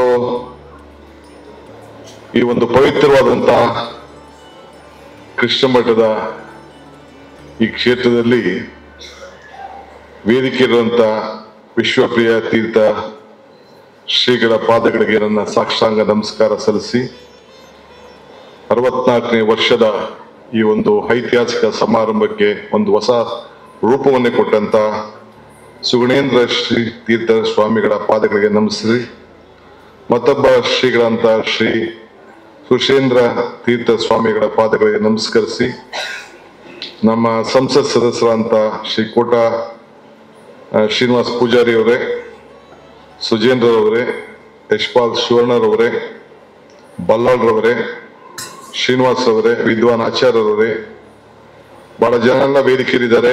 ಕೆಳಗಡೆ ಕೂಡ ವಿನಯ್ ಕುಮಾರ್ ಸೊರ್ಕೆ, ನಮ್ಮ ಜಯಪ್ರಕಾಶ್ ಹೆಗಡೆ, ಸ್ವರೂಪು, ರವಿಯವರು, ಪ್ರಕಾಶ್ ಅವರು, ಇನ್ನ ಬಹಳ ಜನ ನಮ್ಮ ಅಶೋಕ್ ಅವರು, ಪದ್ಮರಾಜ್ ಅವರು ಎಲ್ಲ ಕೂಡ, ಉದಯ್ ಶೆಟ್ಟಿ ಅವರು ಎಲ್ಲ ಕೂಡ ಇದ್ದಾರೆ. ಬಲ್ಲಾಳ್ ಅವರು ಕೂಡ ಇದ್ದಾರೆ, ಶ್ರೀಮತಿ ಬಲ್ಲಾಳ್ ಅವರೆಲ್ಲ ಕೂಡ ಇದ್ದಾರೆ. ಪುರಂದರದಾಸರು ಒಂದು ಮಾತು ಹೇಳ್ತಾರೆ, ಇದು ಭಾಗ್ಯ ಇದು ಭಾಗ್ಯ ಇದು ಭಾಗ್ಯವಯ್ಯ, ಪದುಬನಾಭನ ಪಾದ ಭಜನೆ ಪರಮ ಸುಖಯ್ಯ.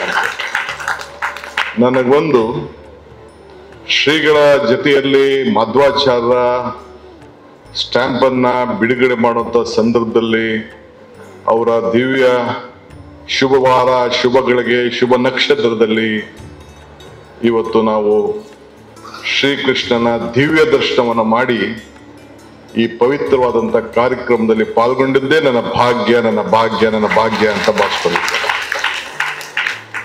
ಏನ್ ಮಾತಾಡ್ಬೇಕು ಅಂತ ನನ್ಗೆ ಅರ್ಥ ಆಗ್ತಾ ಇಲ್ಲ. ಕರ್ಸ್ಬಿಟ್ಟಿದ್ದೀರಿ, ಬೇರೆ ಹೊಗಳು ಬಿಟ್ಟಿದ್ದೀರಿ. ಧರ್ಮ, ಪೂಜೆ, ಭಕ್ತಿ ಪ್ರದರ್ಶನಕ್ಕೆ ಇರುವಂತ ವಸ್ತುಗಳಲ್ಲ. ನಮ್ಮ ಆಚಾರ ವಿಚಾರಗಳನ್ನ ಎಲ್ಲರೂ ಕೂಡ ಒಟ್ಟಿಗೆ ತೆಗೆದುಕೊಂಡು ಹೋಗ್ಬೇಕಾದ್ದು ನಮ್ಮೆಲ್ಲರ ಕರ್ತವ್ಯ. ಬಂದ ತಕ್ಷಣ ಒಂದು ಆಶ್ಚರ್ಯ ಆಯ್ತು ನನಗೆ. ಬಹಳ ಸತಿ ಕೃಷ್ಣನ ಮಠಕ್ಕೆ ಬಂದಿದ್ದೇನೆ, ಈ ದಿವ್ಯ ಸಾನ್ನಿಧ್ಯಕ್ಕೆ ಬಂದಿದ್ದೇನೆ. ಯಾರು ಒಬ್ರು ಎದ್ದೋಗಿದ್ದು ನಾನು ನೋಡ್ಲಿಲ್ಲ. ಅದೇಂತಕ್ಕೆ ಇಷ್ಟು ಶ್ರದ್ಧೆಯಿಂದ ಕೂತಿದ್ದೀರೋ ಅಂತಂದ್ರೆ ಇಲ್ಲಿ ಅಷ್ಟು ಆಕರ್ಷಣೀಯವಾದಂತ ಕ್ಷೇತ್ರ ಅನ್ನೋದು ಇಲ್ಲಿ ಕಾಣ್ತಾ ಇದೆ ನನಗೆ. ಸೊ ಅದಕ್ಕೆ ನಾವು ಕೂಡ ಬಹಳ ದೂರದಿಂದ ನಾವೆಲ್ಲ ಇಲ್ಲಿಗೆ ಬಂದಿದ್ದೇವೆ. ನೋಡಿದಾಗ ನನಗೆ ಶ್ರೀಗಳು ವಿಶ್ವರೂಪ ದರ್ಶನವನ್ನ ತೋರಿಸಿದ್ರು, ಸ್ಪೆಷಲ್ ಆಗಿ ಮಾಡಿದ್ದೀವಿ ಅಂತ. ನನಗೆ ಜೈಲ್ ಮಂತ್ರಿ ಆದಾಗ ಕೂಡ ನಾನು ಕರೆದಿದ್ದರು. ಜೈಲ್ ಮಂತ್ರಿ ಇದ್ದಾಗ ನೀವು ಹೇಳಿದ ಮಾತು ನನಗೆ ನೆನಪಾಗ್ತಾ ಇದೆ. ನನಗೆ ಆಗ ವಿಶ್ವರೂಪ ದರ್ಶನ ನೋಡಿದಾಗ ನನಗೆ 50-60 ವರ್ಷದ ನನ್ನ ಒಂದು ವಿಚಾರ ತಲೆಗೆ ಹೋಗ್ತಾ ಇತ್ತು. ಪಿತಾಸಿ ಲೋಕಸ್ಯ ಚರಾಚರಸ್ಯ ತಮಸ್ಯ ಪೂಜ್ಯಸ್ಯ ಗುರು ಗರಿನಾಂ ನ ತತ್ಸಂಹೋಪಿ ಅಭ್ಯಧಿಕ ಕೃತೋನ್ಯಃ ಲೋಕತ್ರಯೇಹಪಿ ಪ್ರತಿಪ್ರದವ ಪ್ರಣಾದಿದೇವ ಪುರುಷ ಪುರಾಣಃ ತಮಸ್ಯ ವಿಶ್ವಂ ಪರಂ ನಿಧಾನಂ ವೇದಾಸಿ ವೇದಂ ಚ ಪರಂ ಚ ನಾಮ ತ್ವಯಾ ತತಂ ವಿಶ್ವಂ ಅನಂತ ರೂಪಂ. ಗುರುಗಳೇ, ತಪ್ಪೇನಾದ್ರು ಹೇಳಿದ್ರೆ ಕ್ಷಮಿಸಿಬಿಡು. ನನ್ನ ಶ್ಲೋಕದಲ್ಲಿ ನನ್ನ 55 ವರ್ಷದ ಹಿಂದಿನ ನೆನಪಿನ ಕಲಿಕೆಯ ವಿಚಾರದಲ್ಲಿ ಏನಾದ್ರು ತಪ್ಪು ಮಾತಾಡಿದ್ರೆ ದಯವಿಟ್ಟು ಕ್ಷಮಿಸು. ಕರೆಕ್ಟ್ ಆಗಿದೆ ಗುರುಗಳೇ? ಬಹಳ ಸಂತೋಷ. ನಮ್ಮ ಧರ್ಮ ಮನುಷ್ಯನಿಗೆ ಆತ್ಮವಿಶ್ವಾಸ ಹೆಚ್ಚಿಸುವುದು ದಾರಿಗಳು. ನೀವು ಈಗ ಇಲ್ಲಿ ಸ್ಟೇಜ್ ಮೇಲೆ ನನಗೆ ಒಂದು 3-4 ಪುಸ್ತಕ ಶ್ರೀಗಳು ಕೊಟ್ಟರು. ಆ ಶ್ರೀಗಳ ಪುಸ್ತಕದಲ್ಲಿ ಅವರು ವಿದೇಶದಲ್ಲಿ ಮಾಡಿದಂತ ಒಂದು ಭಾಷಣ,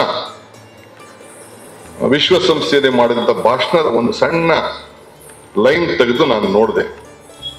ನಾವು ಧರ್ಮಕ್ಕೆ ಅಂಟಿಕೊಂಡಿರಬಾರದು, ಬಂಧಿಸಲ್ಪಟ್ಟಬಾರದು, ಬದಲಾಗಿ ನಾವು ಬಯಸುವ ಇಚ್ಛಿಸುವ ಧರ್ಮವನ್ನು ನಾವು ಆಯ್ಕೆ ಮಾಡಿಕೊಳ್ಳಬೇಕು ಅನ್ನೋದು ನಮ್ಮ ಶ್ರೀಗಳು ವಿಶ್ವಸಂಸ್ಥೆಯಲ್ಲಿ ಭಾಷಣವನ್ನು ಮಾಡಿದ್ದಾರೆ.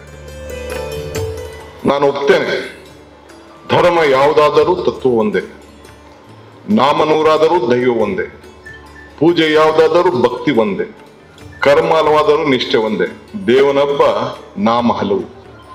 ಇವತ್ತು ಅನೇಕ ಹೆಸರುಗಳಲ್ಲಿ ನಾವು ದೇವರನ್ನ ನಾವು ಕಾಣ್ತಾ ಇದ್ದೇವೆ. ಇವತ್ತು ದೇವರೊಬ್ಬ ಇವತ್ತು ಒಂದೇ ಅನೇಕ ಹೆಸರುಗಳನ್ನ ನಾವು ದೇವರನ್ನ ವಿವಿಧ ರೀತಿಯಲ್ಲಿ ಶಿವನ್ ಕರಿಬೇಕಾಗ್ಲಿ, ಕೃಷ್ಣನ್ ಕರಿಬೇಕಾಗ್ಲಿ, ವಿವಿಧ ರೀತಿ ವಿವಿಧ ಹೆಸರಿನಲ್ಲಿ ಕೃಷ್ಣನ್ ಕೂಡ ನಾವು ಕರ್ಕೊಂಡು ನಾವು ಬರ್ತಾ ಇದ್ದೇವೆ. ಇವತ್ತು ಕೃಷ್ಣ ಇವತ್ತು ನಮ್ಮ ಒಬ್ಬ, ಯಾಕೆ ಇಷ್ಟು ನಾವು ಜನ ಕೃಷ್ಣನ ಒಪ್ತಾ ಇದ್ದೇವೆ ಅಂತಂದ್ರೆ, ಕೃಷ್ಣ ಒಬ್ಬ ಶಿಕ್ಷಕ, ಒಬ್ಬ ಮಾರ್ಗದರ್ಶಕ, ಚಿಂತಕ, ಜೊತೆಗೆ ರಾಜಕಾರಣಿ ಕೂಡ, ಪ್ರೇಮಿ, ತತ್ವಜ್ಞಾನಿ. ಇದನ್ನ ನಾವೆಲ್ಲರೂ ಕೂಡ ಈ ಸಂದರ್ಭದಲ್ಲಿ ಒಪ್ಕೊಂಡು ಅವರ ರಣತಂತ್ರವನ್ನು ಕೂಡ ನಾವು ಗಮನಿಸಿದ್ದೇವೆ. ಮನುಷ್ಯನ ಯಶಸ್ಸನ್ನ ಕಾಣಬೇಕಾರೆ ಧರ್ಮರಾಯನ ಧರ್ಮತ್ವ, ದಾನಶೂರಕರ್ಣನ ದಾನತ್ವ ಇರ್ಬೇಕಂತೆ, ಅರ್ಜುನನ ಗುರಿ, ಭೀಮನ ಬಲ, ವಿದುರನ ನೀತಿ, ಕೃಷ್ಣನ ತಂತ್ರನೂ ಇರಬೇಕು. ಶ್ರೀನಿವಾಸ ಪೂಜಾರಿಗಳೇ, ಹಂಗೆ ಯಶಸ್ಸಿನ ಸ್ಟೋರಿಗೆ ಇವೆಲ್ಲ ಬೇಕು. ಅರ್ಜುನನ ಗುರಿ ಬೇಕು, ಭೀಮನ ಬರಬೇಕು, ವಿದುರನ ನೀತಿ ಬೇಕು, ಕೃಷ್ಣನ ತಂತ್ರ ಬೇಕು. ಸೊ ಅದಕ್ಕೆ ಬಂದು ಇಲ್ಲಿ ನಾನು ನಿಮ್ಮೆಲ್ಲರ ಸನ್ನಿಧಿಯಲ್ಲಿ ಇವತ್ತು ಈ ವಿಚಾರಗಳನ್ನ ಹಂಚಿಕೊಳ್ಳಿಕ್ಕೆ ನಾನು ಪ್ರಯತ್ನವನ್ನು ಮಾಡ್ತಾ ಇದ್ದೇನೆ. ಸೊ ಇವತ್ತು ವಿದೇಶದ ವಿಚಾರದಲ್ಲಿ ಶ್ರೀಗಳು ಮಾತಾಡ್ತಾ ಇದ್ರು. ಹೊರಗಡೆ ದೇಶಕ್ಕೆ ಕಳಿಸ್ಬೇಕು, ಎಂಚರ ಮುಖಾಂತರ ಮಾಧ್ವಾಚಾರ್ಯ ಅವರ ಆಚಾರ ವಿಚಾರವನ್ನ ಪ್ರಚಾರ ಮಾಡಬೇಕು ಅನ್ನೋದು ಕೂಡ ನಮ್ಮ ಶ್ರೀಗಳು ಮಾತಾಡ್ತಾ ಇದ್ರು. ಆಗ ನನಗೆ ನೆನಪು ಬಂತು, ಅಲೆಕ್ಸಾಂಡರ್ ದಿ ಗ್ರೇಟ್ ಭಾರತ ವಶಪಡಿಸ್ಕೊಳ್ಬೇಕು ಅಂತ ಹೊರಟಿದ್ದಂತೆ ಭಾರತ. ಆಗ ತನ್ನ ಗುರು ಅರಿಸ್ಟಾಟಲ್ನ ಭೇಟಿ ಮಾಡ್ಲಿಕ್ಕೆ ಹೋಗ್ತಾ ಇದ್ದ. ಹೋಗಿದಾಗ ತನ್ನ ಗುರು ಅರಿಸ್ಟಾಟಲ್ ಕೇಳ್ತಾನಂತೆ, ಅವನು, ಗುರುಗಳೇ, ನಾನು ಭಾರತ ವಶಪಡಿಸ್ಕೊಳಕ್ ಹೋಗ್ತಾ ಇದ್ದೀನಿ, ಪ್ರಪಂಚದ 2/3 ಭಾಗನ ನಾನು ಆಗ ವಶಪಡಿಸ್ಕೊಬಿಟ್ಟಿದ್ದೀನಿ.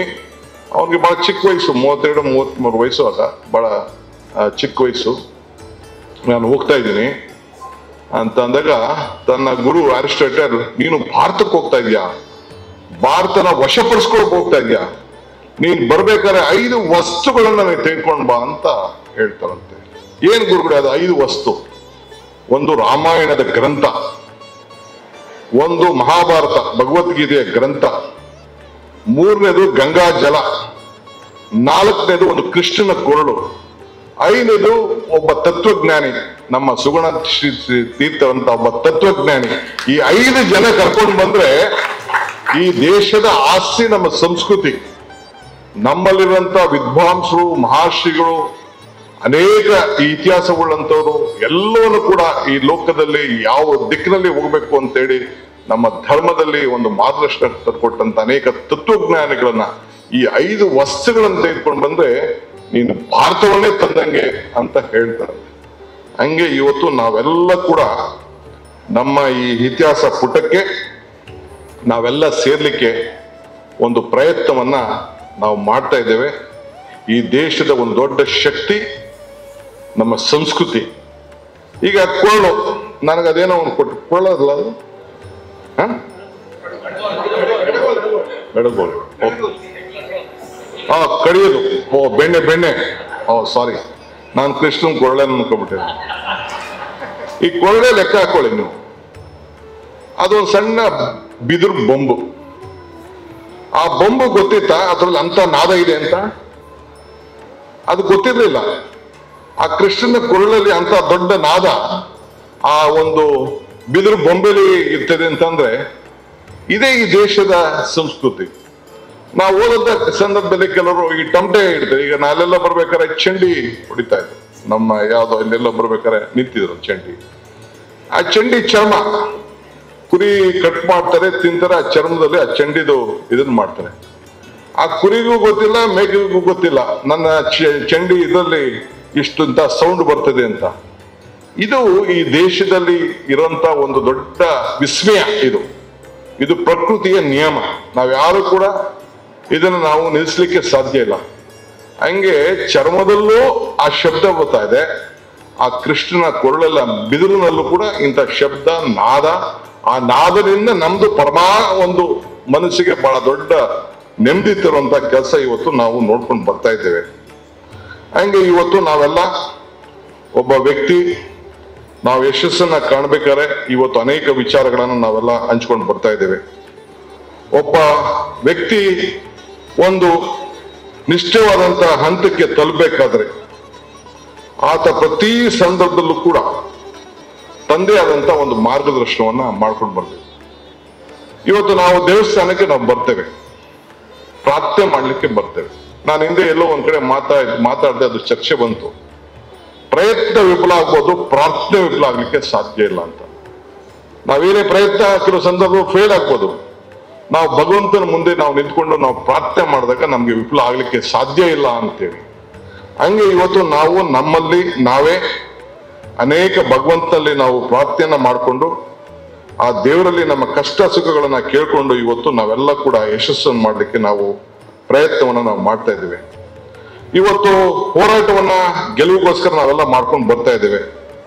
ಸೋಲನ್ನ ಮರಿಲೇಬೇಕಾಗ್ತದೆ. ಮನುಷ್ಯನಿಗೆ ಸೋಲು ಗೆಲುವು ಬದುಕಿನಲ್ಲಿ ಯಾವುದು ಕೂಡ ಶಾಶ್ವತ ಇಲ್ಲ. ಗೆದ್ದವರು ಇದ್ದಾರೆ, ಸೋತವರು ಕೊನೆಗೆ ಮನುಷ್ಯ ಇರ್ತದೆ. ಕೊನೆಗೆ ಎಲ್ಲರೂ ಒಂದ್ ಕಡೆ ನಿಮ್ಗೊಂದು ಅವಕಾಶ ಇರ್ತದೆ. DVG ಒಂದ್ ಕಡೆ ಒಂದು ಮಾತಾಡ್ತಾರೆ, ಏನಾನು ಮಮ್ಮಾಡು ಕೈಗೆ ದೊರಜ ಹುಜ್ಜುಗವ, ನಾನೇನು ಹುಲ್ಲು ಕಡ್ಡಿ ಎಂಬ ನುಡಿಬೇಡ, ಹೀನ ಮಾವುದು ಮಿಲ್ಲ ಜಗದ ಹುಡುಗಿಯ ತಾನು ಇರುವುದು ನಿಂಕ ಮಂಕುತಿಮ್ಮ ಅಂತ. ಅಂದ್ರೆ ಈ ದೇಗುಲ ಜಗತ್ತಿನ ಗುಡಿಯಲ್ಲಿ ಅವನ್ ಬಡವ ಇರ್ಲಿ, ಸಾವುಕಾರ ಇರ್ಲಿ, ಶ್ರೀಮಂತ ಇರ್ಲಿ, ಯಾರೇ ಆಗ್ಲಿ, ಅವ್ರು ಹೇಳ್ದಂಗೆ ಎರಡು ಕಾಯಿ ಇಟ್ಟವನು ಒಂದೇ, ಬೇರೆ ಕೃಷ್ಣನ ಚಿನ್ನ ಏನ್ ಕೊಟ್ಟರು ಕೂಡ ಒಂದೇ. ಕೊನೆಗೆ ಎಲ್ಲರೂ ಈಗ ಇರುವೆ ನಾವು ಮಾತಾಡ್ತೀವಿ, ಇರುವೆ ಕೂಡ ಏನಾದ್ರು ಒಂದು ಸಾಧನೆ ಮಾಡುವಂತ ಶಕ್ತಿ ಇರ್ತದೆ. ಈಗ ಪಿಳ್ಳಾರ್ತಿ ಒಂದ್ ಕಡೆ ಸಗಣಿ ಇರ್ತದೆ, ಒಂದ್ ಕಡೆ ಹುಲ್ಲಿರ್ತದೆ, ಅವೆರಡು ಇಟ್ಟ ತಕ್ಷಣ ಪಿಳ್ಳಾರ್ತಿ ಹೋಗ್ತದೆ. ಹಂಗೆ ಇವತ್ತು ಪ್ರತಿಯೊಬ್ಬರು ಕೂಡ ಈ ಸಮಾಜದಲ್ಲಿ ನಾವ್ಯಾರು ನಾನ್ ಬಡವ ಶ್ರೀಮಂತ, ನೀವು ಕೆಳಗಡೆ ಇದ್ದೀರಿ ನಾನ್ ಮೇಲ್ಗಡೆ ಕೂತಿದ್ದೀರಿ ಅಂತ ಯಾರಿಗೂ ಭಾವನೆ ಬಿಡ.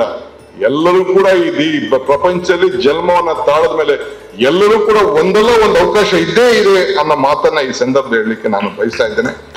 ಆ ನಿಟ್ಟಿನಲ್ಲಿ ನಾವೆಲ್ಲ ಕೂಡ ಕೆಲಸವನ್ನ ನಾವು ಮಾಡೋಣ.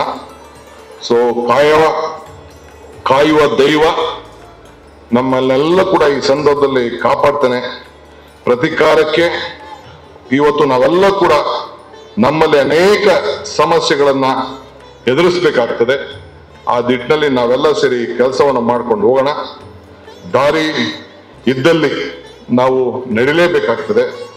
ದಾರಿ ಇಲ್ಲದಲ್ಲಿ ನಡೆಯೇ ಹೋದ್ರೆ ನಮ್ಗೆ ಸಮಸ್ಯೆ ಆಗ್ತದೆ. ದಾರಿಯನ್ನ ನಾವು ಹುಡ್ಕೊಂಡೇ ಹೋಗ್ಬೇಕಾಗ್ತದೆ. ನಮ್ಮ ಜೀವನದಲ್ಲಿ ಮತ್ತೆ ಬರದೇ ಇರುವುದು 4 ಅಂಶಗಳು: ಒಂದು ಸಮಯ, ಒಂದು ಮಾತು, ಒಂದು ನಂಬಿಕೆ ಮತ್ತು ಅವಕಾಶ. ದೇವರು ವರನೂ ಕೊಡ್ತಾನೆ, ಶಾಪನೂ ಕೊಡುದಿಲ್ಲ. ದೇವ್ರು ವರನೂ ಕೊಡುದಿಲ್ಲ, ಶಾಪನೂ ಕೊಡುದಿಲ್ಲ, ಆದ್ರೆ ಅವಕಾಶ ಮಾತ್ರ ಕೊಡ್ತಾನೆ. ಅವಕಾಶ ಮಾಡಿದಂತ ಸಂದರ್ಭದಲ್ಲಿ ನಾವು ಯಾವ ದಿಟ್ಟಿನಲ್ಲಿ ನಾವು ಹೋಗ್ತೀವಿ ಅನ್ನೋದು ಬಹಳ ಮುಖ್ಯ. ಸೊ ಆ ದೃಷ್ಟಿಯಿಂದ ಮರಕ್ಕೆ ಬೇರೆ ಎಷ್ಟು ಮುಖ್ಯನೋ ಮನುಷ್ಯನಿಗೆ ನಂಬಿಕೆ ಕೂಡ ಮುಖ್ಯ. ಹಂಗೆ ನಮ್ಮ ನಂಬಿಕೆ ಇವತ್ತು ನಾವೆಲ್ಲ ಇಟ್ಕೊಂಡು ಇವತ್ತು ಶ್ರೀಗಳೆಲ್ಲ ಏನು ಇವತ್ತು ನಾವು ಮಾಧ್ವಾಚಾರ್ಯ ವಿಚಾರ ನಾವು ಯಾಕೆ ಇಷ್ಟು ಚಿಂತನೆ ಮಾಡ್ತಾ ಇದ್ದೀವಿ, ಅವ್ರ ಹೆಸರಿನಲ್ಲಿ ಯಾಕೆ ಇವತ್ತು ಅಂಚೆ ಚೀಟಿ ಬಂದಿದೆ ಅಂತಂದ್ರೆ ಅವರ ಆದರ್ಶಗಳು, ಮಾರ್ಗದರ್ಶನಗಳು. ಇವತ್ತು ಒಬ್ಬ ಗುರು, ಆ ಗುರುನೇ ಗುರಿಯನ್ನ ನಾವು ಕಾಣ್ಬೋದು. ಈಗ ಬಂದ ತಕ್ಷಣ ನಮ್ಮ ಕೈಲಿ ದೀಪವನ್ನ ಹಚ್ಚಿಸಿದ್ರು, ಜ್ಯೋತಿಯನ್ನ ಬೆಳಗಿಸಿದ್ರು. ಅವ್ರು ಮಾತಾಡ್ತಾ ಇದ್ರು, ಅವ್ರು ಚರ್ಚೆ ಮಾಡ್ಬೇಕಾರೆ ಬೆಳಗ್ಗೆ ಸೂರ್ಯ ಹುಟ್ಟತಾನೆ ನಾವು ನಮಸ್ಕಾರ ಮಾಡ್ತೀವಿ, ಸಾಯಂಕಾಲ ಸೂರ್ಯ ಮುಳುಗ್ತಾನೆ ಹಾಗೂ ನಮಸ್ಕಾರ ಮಾಡ್ತೀವಿ ಅಂತ. ಹಂಗೆ ಬಂದ ತಕ್ಷಣ ಜ್ಯೋತಿ ಅಳಿಸಿದ್ರು. ಶುಭಂ ಕರೋತಿ ಕಲ್ಯಾಣಂ ಆರೋಗ್ಯಂ ಧನ ಸಂಪದಂ ಜ್ಞಾನಶಕ್ತಿ ಸ್ವರೂಪ ದೀಪ ಜ್ಯೋತಿ ಪ್ರಕಾಶತಂ ಅಂತೇಳಿ ಬಹಳ ಸಂತೋಷದಿಂದ ಇನ್ನ ಜ್ಯೋತಿ ಬಹಳ ಸಂತೋಷದಿಂದ ಇವತ್ತು ಬೆಳಗ್ತಾ ಇದೆ. ಆದ್ರಿಂದ ನಾನು ಹೆಚ್ಚಿಗೆ ಮಾತಾಡಕ್ ಹೋಗುದಿಲ್ಲ. ಪ್ರಯತ್ನ ಮಾಡಿ ವಿಫಲ ಆಗ್ಬೋದು, ಪ್ರಾರ್ಥನೆ ಮಾಡಿ ವಿಫಲ ಆಗೋದಿಲ್ಲ ಅಂತ ಮತ್ತೆ ಈ ಸಂದರ್ಭ ಹೇಳಲಿಕ್ಕೆ ನಾನು ಬಯಸ್ತೇನೆ. ಇವತ್ತು ದೈವ ಧರ್ಮ ಇವತ್ತು ಪರ ನಿಂತು ನಾವೆಲ್ಲ ಕೂಡ ಕಾಯ್ಕೊಳ್ಬೇಕಾದ್ದು ಧರ್ಮ. ಇದನ್ನ ಉಳಿಸ್ಕೊಂಡು ಹೋಗ್ಲೇಬೇಕು. ಎಲ್ಲರೂ ಕೂಡ ಈ ಸಂದರ್ಭದಲ್ಲಿ ಸೇರಿದೆ. ಇವತ್ತು ಭಗವಂತನ ಕೃಪೆಗೆ ಇವತ್ತು ಕೃಷ್ಣ ಇವತ್ತು ನಮ್ಗೆಲ್ಲರೂ ಕೂಡ ಎಲ್ಲ ವಿವಿಧ ಅವತಾರ, ನಾನು ಆಗ್ಲೇ ಹೇಳಿದ್ನಲ್ಲ, ಇವತ್ತು ಆತನ ಅವತಾರಗಳನ್ನ ಇವತ್ತು ಚರ್ಚೆ ಮಾಡ್ಕೊಂಡು ಹೋದ್ರೆ ದಿನಗಳು ಗಂಟೆಗಳು ಕೂಡ ಇವತ್ತು ಮಾಡ್ಕೊಂಡು ಹೋಗ್ಬೇಕಾಗಿದೆ. ಇವತ್ತು ಕೃಷ್ಣ ದೊಡ್ಡವ್ರಿಗಿರ್ಬೋದು, ಚಿಕ್ಕವ್ರಿರ್ಬೋದು, ಬಡವನಿಗಿರ್ಬೋದು, ಸಾವುಕಾರರಿಗೆ ಎಲ್ಲರೂ ಕೂಡ ಇಡೀ ಪ್ರಪಂಚಕ್ಕೆ ಮಾರ್ಗದರ್ಶನ ಮಾಡಿಕೊಡುವಂತ ಒಂದು ಐತಿಹಾಸಿಕ ಇದೇ ನಮ್ಮ ಭಾರತ ಭೂಮಿಯ ದೊಡ್ಡ ಶಕ್ತಿ. ಆ ಶಕ್ತಿನ ಈ ಸಂದರ್ಭ ಉಳಿಸ್ಕೊಂಡು ಹೋಗ್ಬೇಕು. ಇವತ್ತು ನಾನು ಉಡುಪಿಗೆ ಬಂದು ಶ್ರೀಗಳ 64ನೇ ಜನ್ಮದಿನ ಸಂದರ್ಭದಲ್ಲಿ ಇಂಥ ಪವಿತ್ರವಾದಂತ ಕಾರ್ಯಕ್ರಮದಲ್ಲಿ ಪಾಲ್ಗೊಳ್ಳಿಕ್ಕೆ ತಾವೆಲ್ಲ ಸೇರಿ ಅವಕಾಶವನ್ನು ಮಾಡಿಕೊಟ್ಟದಕ್ಕೆ ತಮ್ಗೆಲ್ಲರೂ ಕೂಡ ವಂದಿಸಿ ಬೇರೆ ಯಾವ್ದಾದ್ರು ಸಂದರ್ಭದಲ್ಲಿ ಬಂದು ಅನೇಕ ವಿಚಾರಗಳನ್ನ ಹಂಚಿಕೊಳ್ಳಿಕ್ಕೆ ನಾನು ಪ್ರಯತ್ನ ಮಾಡ್ತೇನೆ. ನಮ್ಮ ಕೋಟೆ ಪೂಜಾ ಶ್ರೀನಿವಾಸಾಚಾರ್ಯರು ಅವ್ರು ಹೇಳ್ದಂಗೆ ವಿಭಿನ್ನವಾದಂತ ವಿಚಾರ, ಕೆಲವು ಬಂಡೆ ವಿಚಾರ ಮಾತಾಡಿದ್ರು, ಕಲ್ಲು ಬಂಡೆ ಅಂತೇಳಿ. ಗುರುಗಳೇ, ಬಂಡೆ ಕಲ್ಲು ಪ್ರಕೃತಿ, ಕಡದರೆ ಆಕೃತಿ, ಪೂಜಿಸದೆ ಸಂಸ್ಕೃತಿ. ಹಂಗೆ ಈ ಬಂಡೆ ಹೆಂಗ್ ಬೇಕಾದ್ರೂ ಉಪಯೋಗಿಸ್ಕೋಬಹುದು. ಶ್ರೀನಿವಾಸ ಈ ಬಂಡೆನ ಇದನ್ನ ಮೆಟ್ಲು ಮಾಡ್ಕೋಬಹುದು, ದಿಂಡು ಮಾಡ್ಕೋಬಹುದು, ಜಲ್ಲಿನೂ ಮಾಡ್ಕೋಬಹುದು, ವಿಗ್ರಹನೂ ಮಾಡ್ಕೋಬಹುದು, ಹೆಂಗ್ ಬೇಕಾದ್ರೂ ಉಪಯೋಗಿಸ್ಕೊಳ್ತಾವಲ್ಲ ಸೇರಿ. ಇಷ್ಟು ಮಾತ್ರ ಹೇಳಿ, ಯಾಕೆಂದ್ರೆ ಈ ಜನ ಹೇಳಬಾರ್ದು. ನೀನ್ ಮಾತಾಡಕ್ ಹೋದ್ರೆ ಗಂಡು ಕಟ್ಲೆ ಮಾತಾಡ್ಬೇಕು. ಶ್ರೀಗಳು ಮಾತಾಡಿದ್ಮೇಲೆ ಯಾವತ್ತೂ ಮಾತಾಡಬಾರ್ದು. ಆದ್ರೂ ಚಿಂತೆ ಇಲ್ಲ, ಕೊನೆಗೆ ನನ್ನ ಕರೆಸಿ ಮಾತಾಡಿದ್ರಿ. ಇಂಥ ಒಂದು ಪವಿತ್ರವಾದ ಸಮಾರಂಭಕ್ಕೆ ಬಂದು ನಾನು ಪಾಲ್ಗೊಂಡಿದ್ದೀನಲ್ಲ, ಇದು ಬಹಳ ಸಂತೋಷ. ನಿಮ್ಮೆಲ್ಲರ ಆಶೀರ್ವಾದ ಕೂಡ ಈ DK ಶಿವಕುಮಾರ್ ಮೇಲೆ ಇರಲಿ. ಶ್ರೀಗಳು ಬಹಳ ಸಂತೋಷದಿಂದ ನನಗೆ ಆಶೀರ್ವಾದ ಮಾಡಿದ್ದೇನೆ. ಮತ್ತೆ ಬಂದು ಅನೇಕ ಸಂದರ್ಭದಲ್ಲಿ ಮೊದಲನೇ ಬಾರಿಗೆ ಈ ಒಂದು ಐತಿಹಾಸಿಕವಾದಂತ ಈ ಸಭೆಯಲ್ಲಿ, ಧರ್ಮದ ಸಭೆಯಲ್ಲಿ ಪಾಲ್ಗೊಂಡಿದ್ದೇನೆ. ವಿಶೇಷವಾಗಿ ಇವತ್ತು ಇಡೀ ಜಗತ್ತಿಗೆ ಒಂದು ದೊಡ್ಡ ಸಂದೇಶವನ್ನು ಕಳಿಸುವಂತ ಕೆಲಸ ಮಾಡಿದ್ದೀರಿ. ಪೋಸ್ಟ್ ಡಿಪಾರ್ಟ್ಮೆಂಟ್ ಅವ್ರಿಗೂ ಅವರು ಕೂಡ ನಾನು ಅಭಿನಂದಿಸ್ತೇನೆ. ಪ್ರವಚಕರಿಗೂ ಮಾಡ್ತೇನೆ, ಶ್ರೀಗಳಿಗೂ ಮಾಡ್ತೇನೆ. ಇಲ್ಲಿ ಸೇರಿದಂತ ಎಲ್ಲ ರಾಜಕೀಯ ಮತ್ತು ಧಾರ್ಮಿಕವಾದಂತ ಎಲ್ಲ ಮುಖಂಡರಿಗಳಿಗೂ ಮತ್ತೊಮ್ಮೆ ವಂದಿಸಿ ತಮ್ಮೆಲ್ಲರ ಆಶೀರ್ವಾದ ಕೇಳಿ ನನ್ನ ಮಾತು ಮುಗಿಸ್ತೇನೆ. ನಮಸ್ಕಾರ. ಡಾಕ್ಟರ್ ರವಿ ಆಚಾರ್ಯ ಅವರನ್ನ ನಾನು ಆಹ್ವಾನ ಮಾಡ್ತಾ ಇದ್ದೀನಿ. ವಿಶ್ವವಿದ್ಯಾಲಯದ ಈ ಗೌರವ ಡಾಕ್ಟರೇಟ್ನ ವಿಚಾರದಲ್ಲಿ ಪ್ರಸ್ತಾವನೆಯನ್ನ ಮುಂದಿಡಬೇಕಾಗಿ. ಸೊ ನಮ್ಮಲ್ಲಿ ಮೈಲ್ಸ್ ಲೀಡರ್ಶಿಪ್ ಯೂನಿವರ್ಸಿಟಿ ಇದು ಒಂದು ವೆಸ್ಟ್ ಆಫ್ರಿಕಾದಲ್ಲಿದೆ, ಹಾಗೂ ಬೇರೆ ಬೇರೆ ಕ್ಯಾಂಪಸ್ ಎಲ್ಲ ಇದ್ದಾವೆ ನಮ್ಮಲ್ಲಿ. ಇಲ್ಲಿ ಮುಖ್ಯವಾಗಿ ಒಂದು ನಾವು ಏನು ಗಮನಿಸಬೇಕಾಗಿದೆ ಅಂದರೆ, ನಮ್ಮ ಆರಾಧ್ಯ ದೈವನಾದ ಭಗವಂತ ಶ್ರೀಕೃಷ್ಣ ಪಶ್ಚಿಮದ ಕಡೆಗೆ ಮುಖವನ್ನು ಮಾಡಿ ಕುಳಿತುಕೊಂಡು ಬಿಟ್ಟಿದ್ದಾನೆ. ಅದಕ್ಕೆ ನಾವೆಲ್ಲರೂ ಕೂಡ ಭಗವಂತನಿಗೋಸ್ಕರ ನಾವು ಪಶ್ಚಿಮದ ಕಡೆ ದಿಕ್ಕಿನ ಕಡೆಗೆ ಮುಖವನ್ನು ಮಾಡಿ ಕುಳಿತುಕೊಂಡಾಗ ಅಲ್ಲಿ ನಮಗೆ ಪಾಶ್ಚಿಮಾತ್ಯರ ಸಂಸ್ಕೃತಿ ಕಾಣಿಸ್ತಾ ಇದೆ. ನಮ್ಮ ಸಂಸ್ಕೃತಿಯನ್ನು ಬಿಟ್ಟು ನಾವು ಬೇರೆ ಸಂಸ್ಕೃತಿಯನ್ನು ಫಾಲೋ ಮಾಡ್ತಾ ಇದ್ದೇವೆ.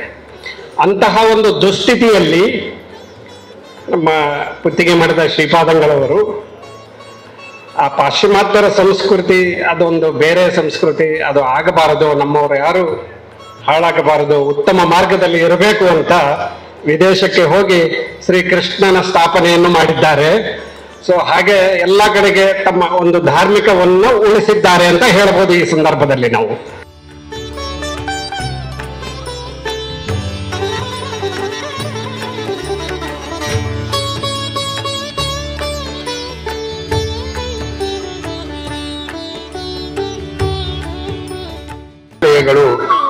ತಮ್ಮ ಗೌರವ ಡಾಕ್ಟರೇಟ್ ಅನ್ನ ನೀಡುವ ಮೂಲಕ ಪೂಜ್ಯ ಶ್ರೀಪಾದರಿಗೆ ತಂಗಳವರು ಅನುಗ್ರಹ ಪೂರ್ವಕವಾಗಿ ಪೂಜ್ಯ ಶ್ರೀಪಾದರಿಗೆ ಈ ಪ್ರಶಸ್ತಿಯನ್ನ, ಗೌರವ ಡಾಕ್ಟರೇಟ್ ಅನ್ನ ನೀಡ್ತಾ ಇದ್ದಾರೆ. ಗುರುಸ್ಥಾನದಲ್ಲಿ ನಿಂತು ಪರಮ ಪೂಜ್ಯ ಅದಮಾರು ಶ್ರೀಪಾದಂಗಳವರು ಹೀಗೆ ನಾವೆಲ್ಲ ಅಭಿನಂದಿಸ್ತಾ ಇದ್ದೀವಿ.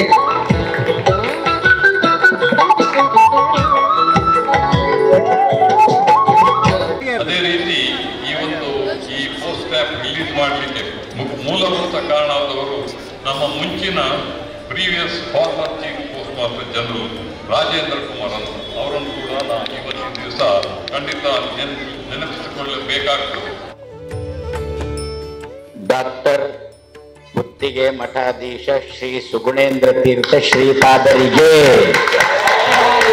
ಶ್ರೀಪಾದರಿಗೆ ಶ್ರೀಪಾದರಿಗೆ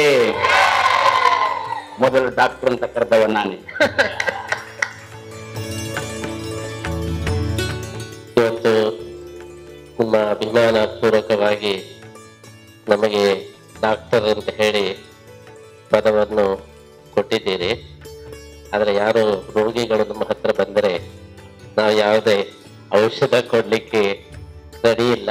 ನಾವು ಹೇಳೋದು, ನೀವೆಲ್ಲರೂ ಕೂಡ ಭಗವದ್ಗೀತೆ ಬರೆದ್ರೆ ನಿಮ್ಮ ಎಲ್ಲ ರೋಗಗಳು ಪರಿಹಾರ ಆಗ್ತದೆ. ಇದಕ್ಕೋಸ್ಕರ ನೀವು ನಮ್ಮನ್ನು ಡಾಕ್ಟರ್ ಅಂತ ಕರೆದಿದ್ದೀರಿ ಅಂತ ಭಾವಿಸ್ತಾ ಇದ್ದೀರಿ. ನಮಗೆ ಡಾಕ್ಟರ್ ಪದವಿಯನ್ನು ಕೊಡ್ಲಿಕ್ಕೆ ಕಾರಣ ನಮ್ಮ ಗುರುಗಳು ನಿಜವಾದ ಡಾಕ್ಟರ್ ಆಗಿದ್ದರು. ನನ್ನ ಗುರುಗಳಾದಂತಹ ಶ್ರೀ ಸುಜ್ಞಾನೇಂದ್ರ ತೀರ್ಥರು ಅವರು ಆಯುರ್ವೇದ ಪಂಡಿತರಾಗಿ ಅನೇಕ ರೋಗಗಳಿಗೆ ಅವರು ಔಷಧಿಯನ್ನು ಕೊಟ್ಟು ರೋಗವನ್ನು ವಾಸಿ ಮಾಡಿದರು. ಅವರ ಅನುಗ್ರಹದ ನೆನಪಿಗಾಗಿ ನಮ್ಮ ಜನ್ಮ ನಕ್ಷತ್ರ ದಿವಸ ನೀವು ಡಾಕ್ಟರ್ ಅಂತ ಹೇಳಿ ನಮ್ಮನ್ನು ಕರೆದಿದ್ದೀರಿ ಅಂತ ನಾವು ಭಾವಿಸ್ತಾ ಇದ್ದೇವೆ. ನಿಮ್ಮ ಅಭಿಮಾನಕ್ಕೆ, ನಿಮ್ಮ ಪ್ರೀತಿಗೆ ಸರಿಯಾಗಿ ಜನಸೇವೆಯನ್ನು ಮಾಡತಕ್ಕಂತಹ ಕೃಷ್ಣನ ಸೇವೆಯನ್ನು ಮಾಡತಕ್ಕಂತಹ ಅವಕಾಶ ನಮಗೆ ಒದಗಲಿ ಅಂತ ಹೇಳಿ ಈ ಸಂದರ್ಭದಲ್ಲಿ ಪ್ರಾರ್ಥಿಸ್ತಾ ಅಭಿಮಾನವಿಟ್ಟಂತಹ ಈ ಮೈಸ್ ಯೂನಿವರ್ಸಿಟಿಯವರಿಗೂ ಎಲ್ಲ ಭಕ್ತರಿಗೂ ಕೂಡ ಶ್ರೀಕೃಷ್ಣ ಮುಖ್ಯ ಪ್ರಾಣದೇವರ ವಿಶೇಷ ಅನುಗ್ರಹ ಇರಲಿ ಅಂತ ಹೇಳಿ ನಾವು ಪ್ರಾರ್ಥನೆ ಮಾಡ್ತಾ, ಇದರ ಜೊತೆಗೆ ನಮ್ಮ ಗುರುಗಳಾದಂತಹ ಶ್ರೀ ವಿಶ್ವಪ್ರಿಯ ತೀರ್ಥರು ನಮ್ಮನ್ನು ಮೊದಲ ಬಾರಿಗೆ ಡಾಕ್ಟರ್ ಅಂತ ಹೇಳಿ ಕರೆದಿದ್ದಾರೆ. ಅವರೇ ನಮಗೆ ಮೊದಲಿನಿಂದಲೂ ಕೂಡ ಎಲ್ಲ ರೀತಿಯ ಅನುಗ್ರಹವನ್ನು ಮಾಡಿಕೊಂಡು ಬಂದವರು. ಅವರ ಹೆಸರು ನಮಗೆ ಬರಲಿ, ಡಾಕ್ಟರ್ ಮಾತ್ರ ಅಲ್ಲ, ನಾವು ವಿಶ್ವಪ್ರಿಯರಾಗೋ ಹಾಗೆ ಆಗಲಿ ಅಂತ ಹೇಳಿ ಅವರ ಅನುಗ್ರಹ ಮಾಡಲಿ ಅಂತ ಹೇಳಿ ನಾವು ಹಾರೈಸ್ತಾ ನಮ್ಮ ಮಾತನ್ನು ಮುಗಿಸ್ತೀವಿ.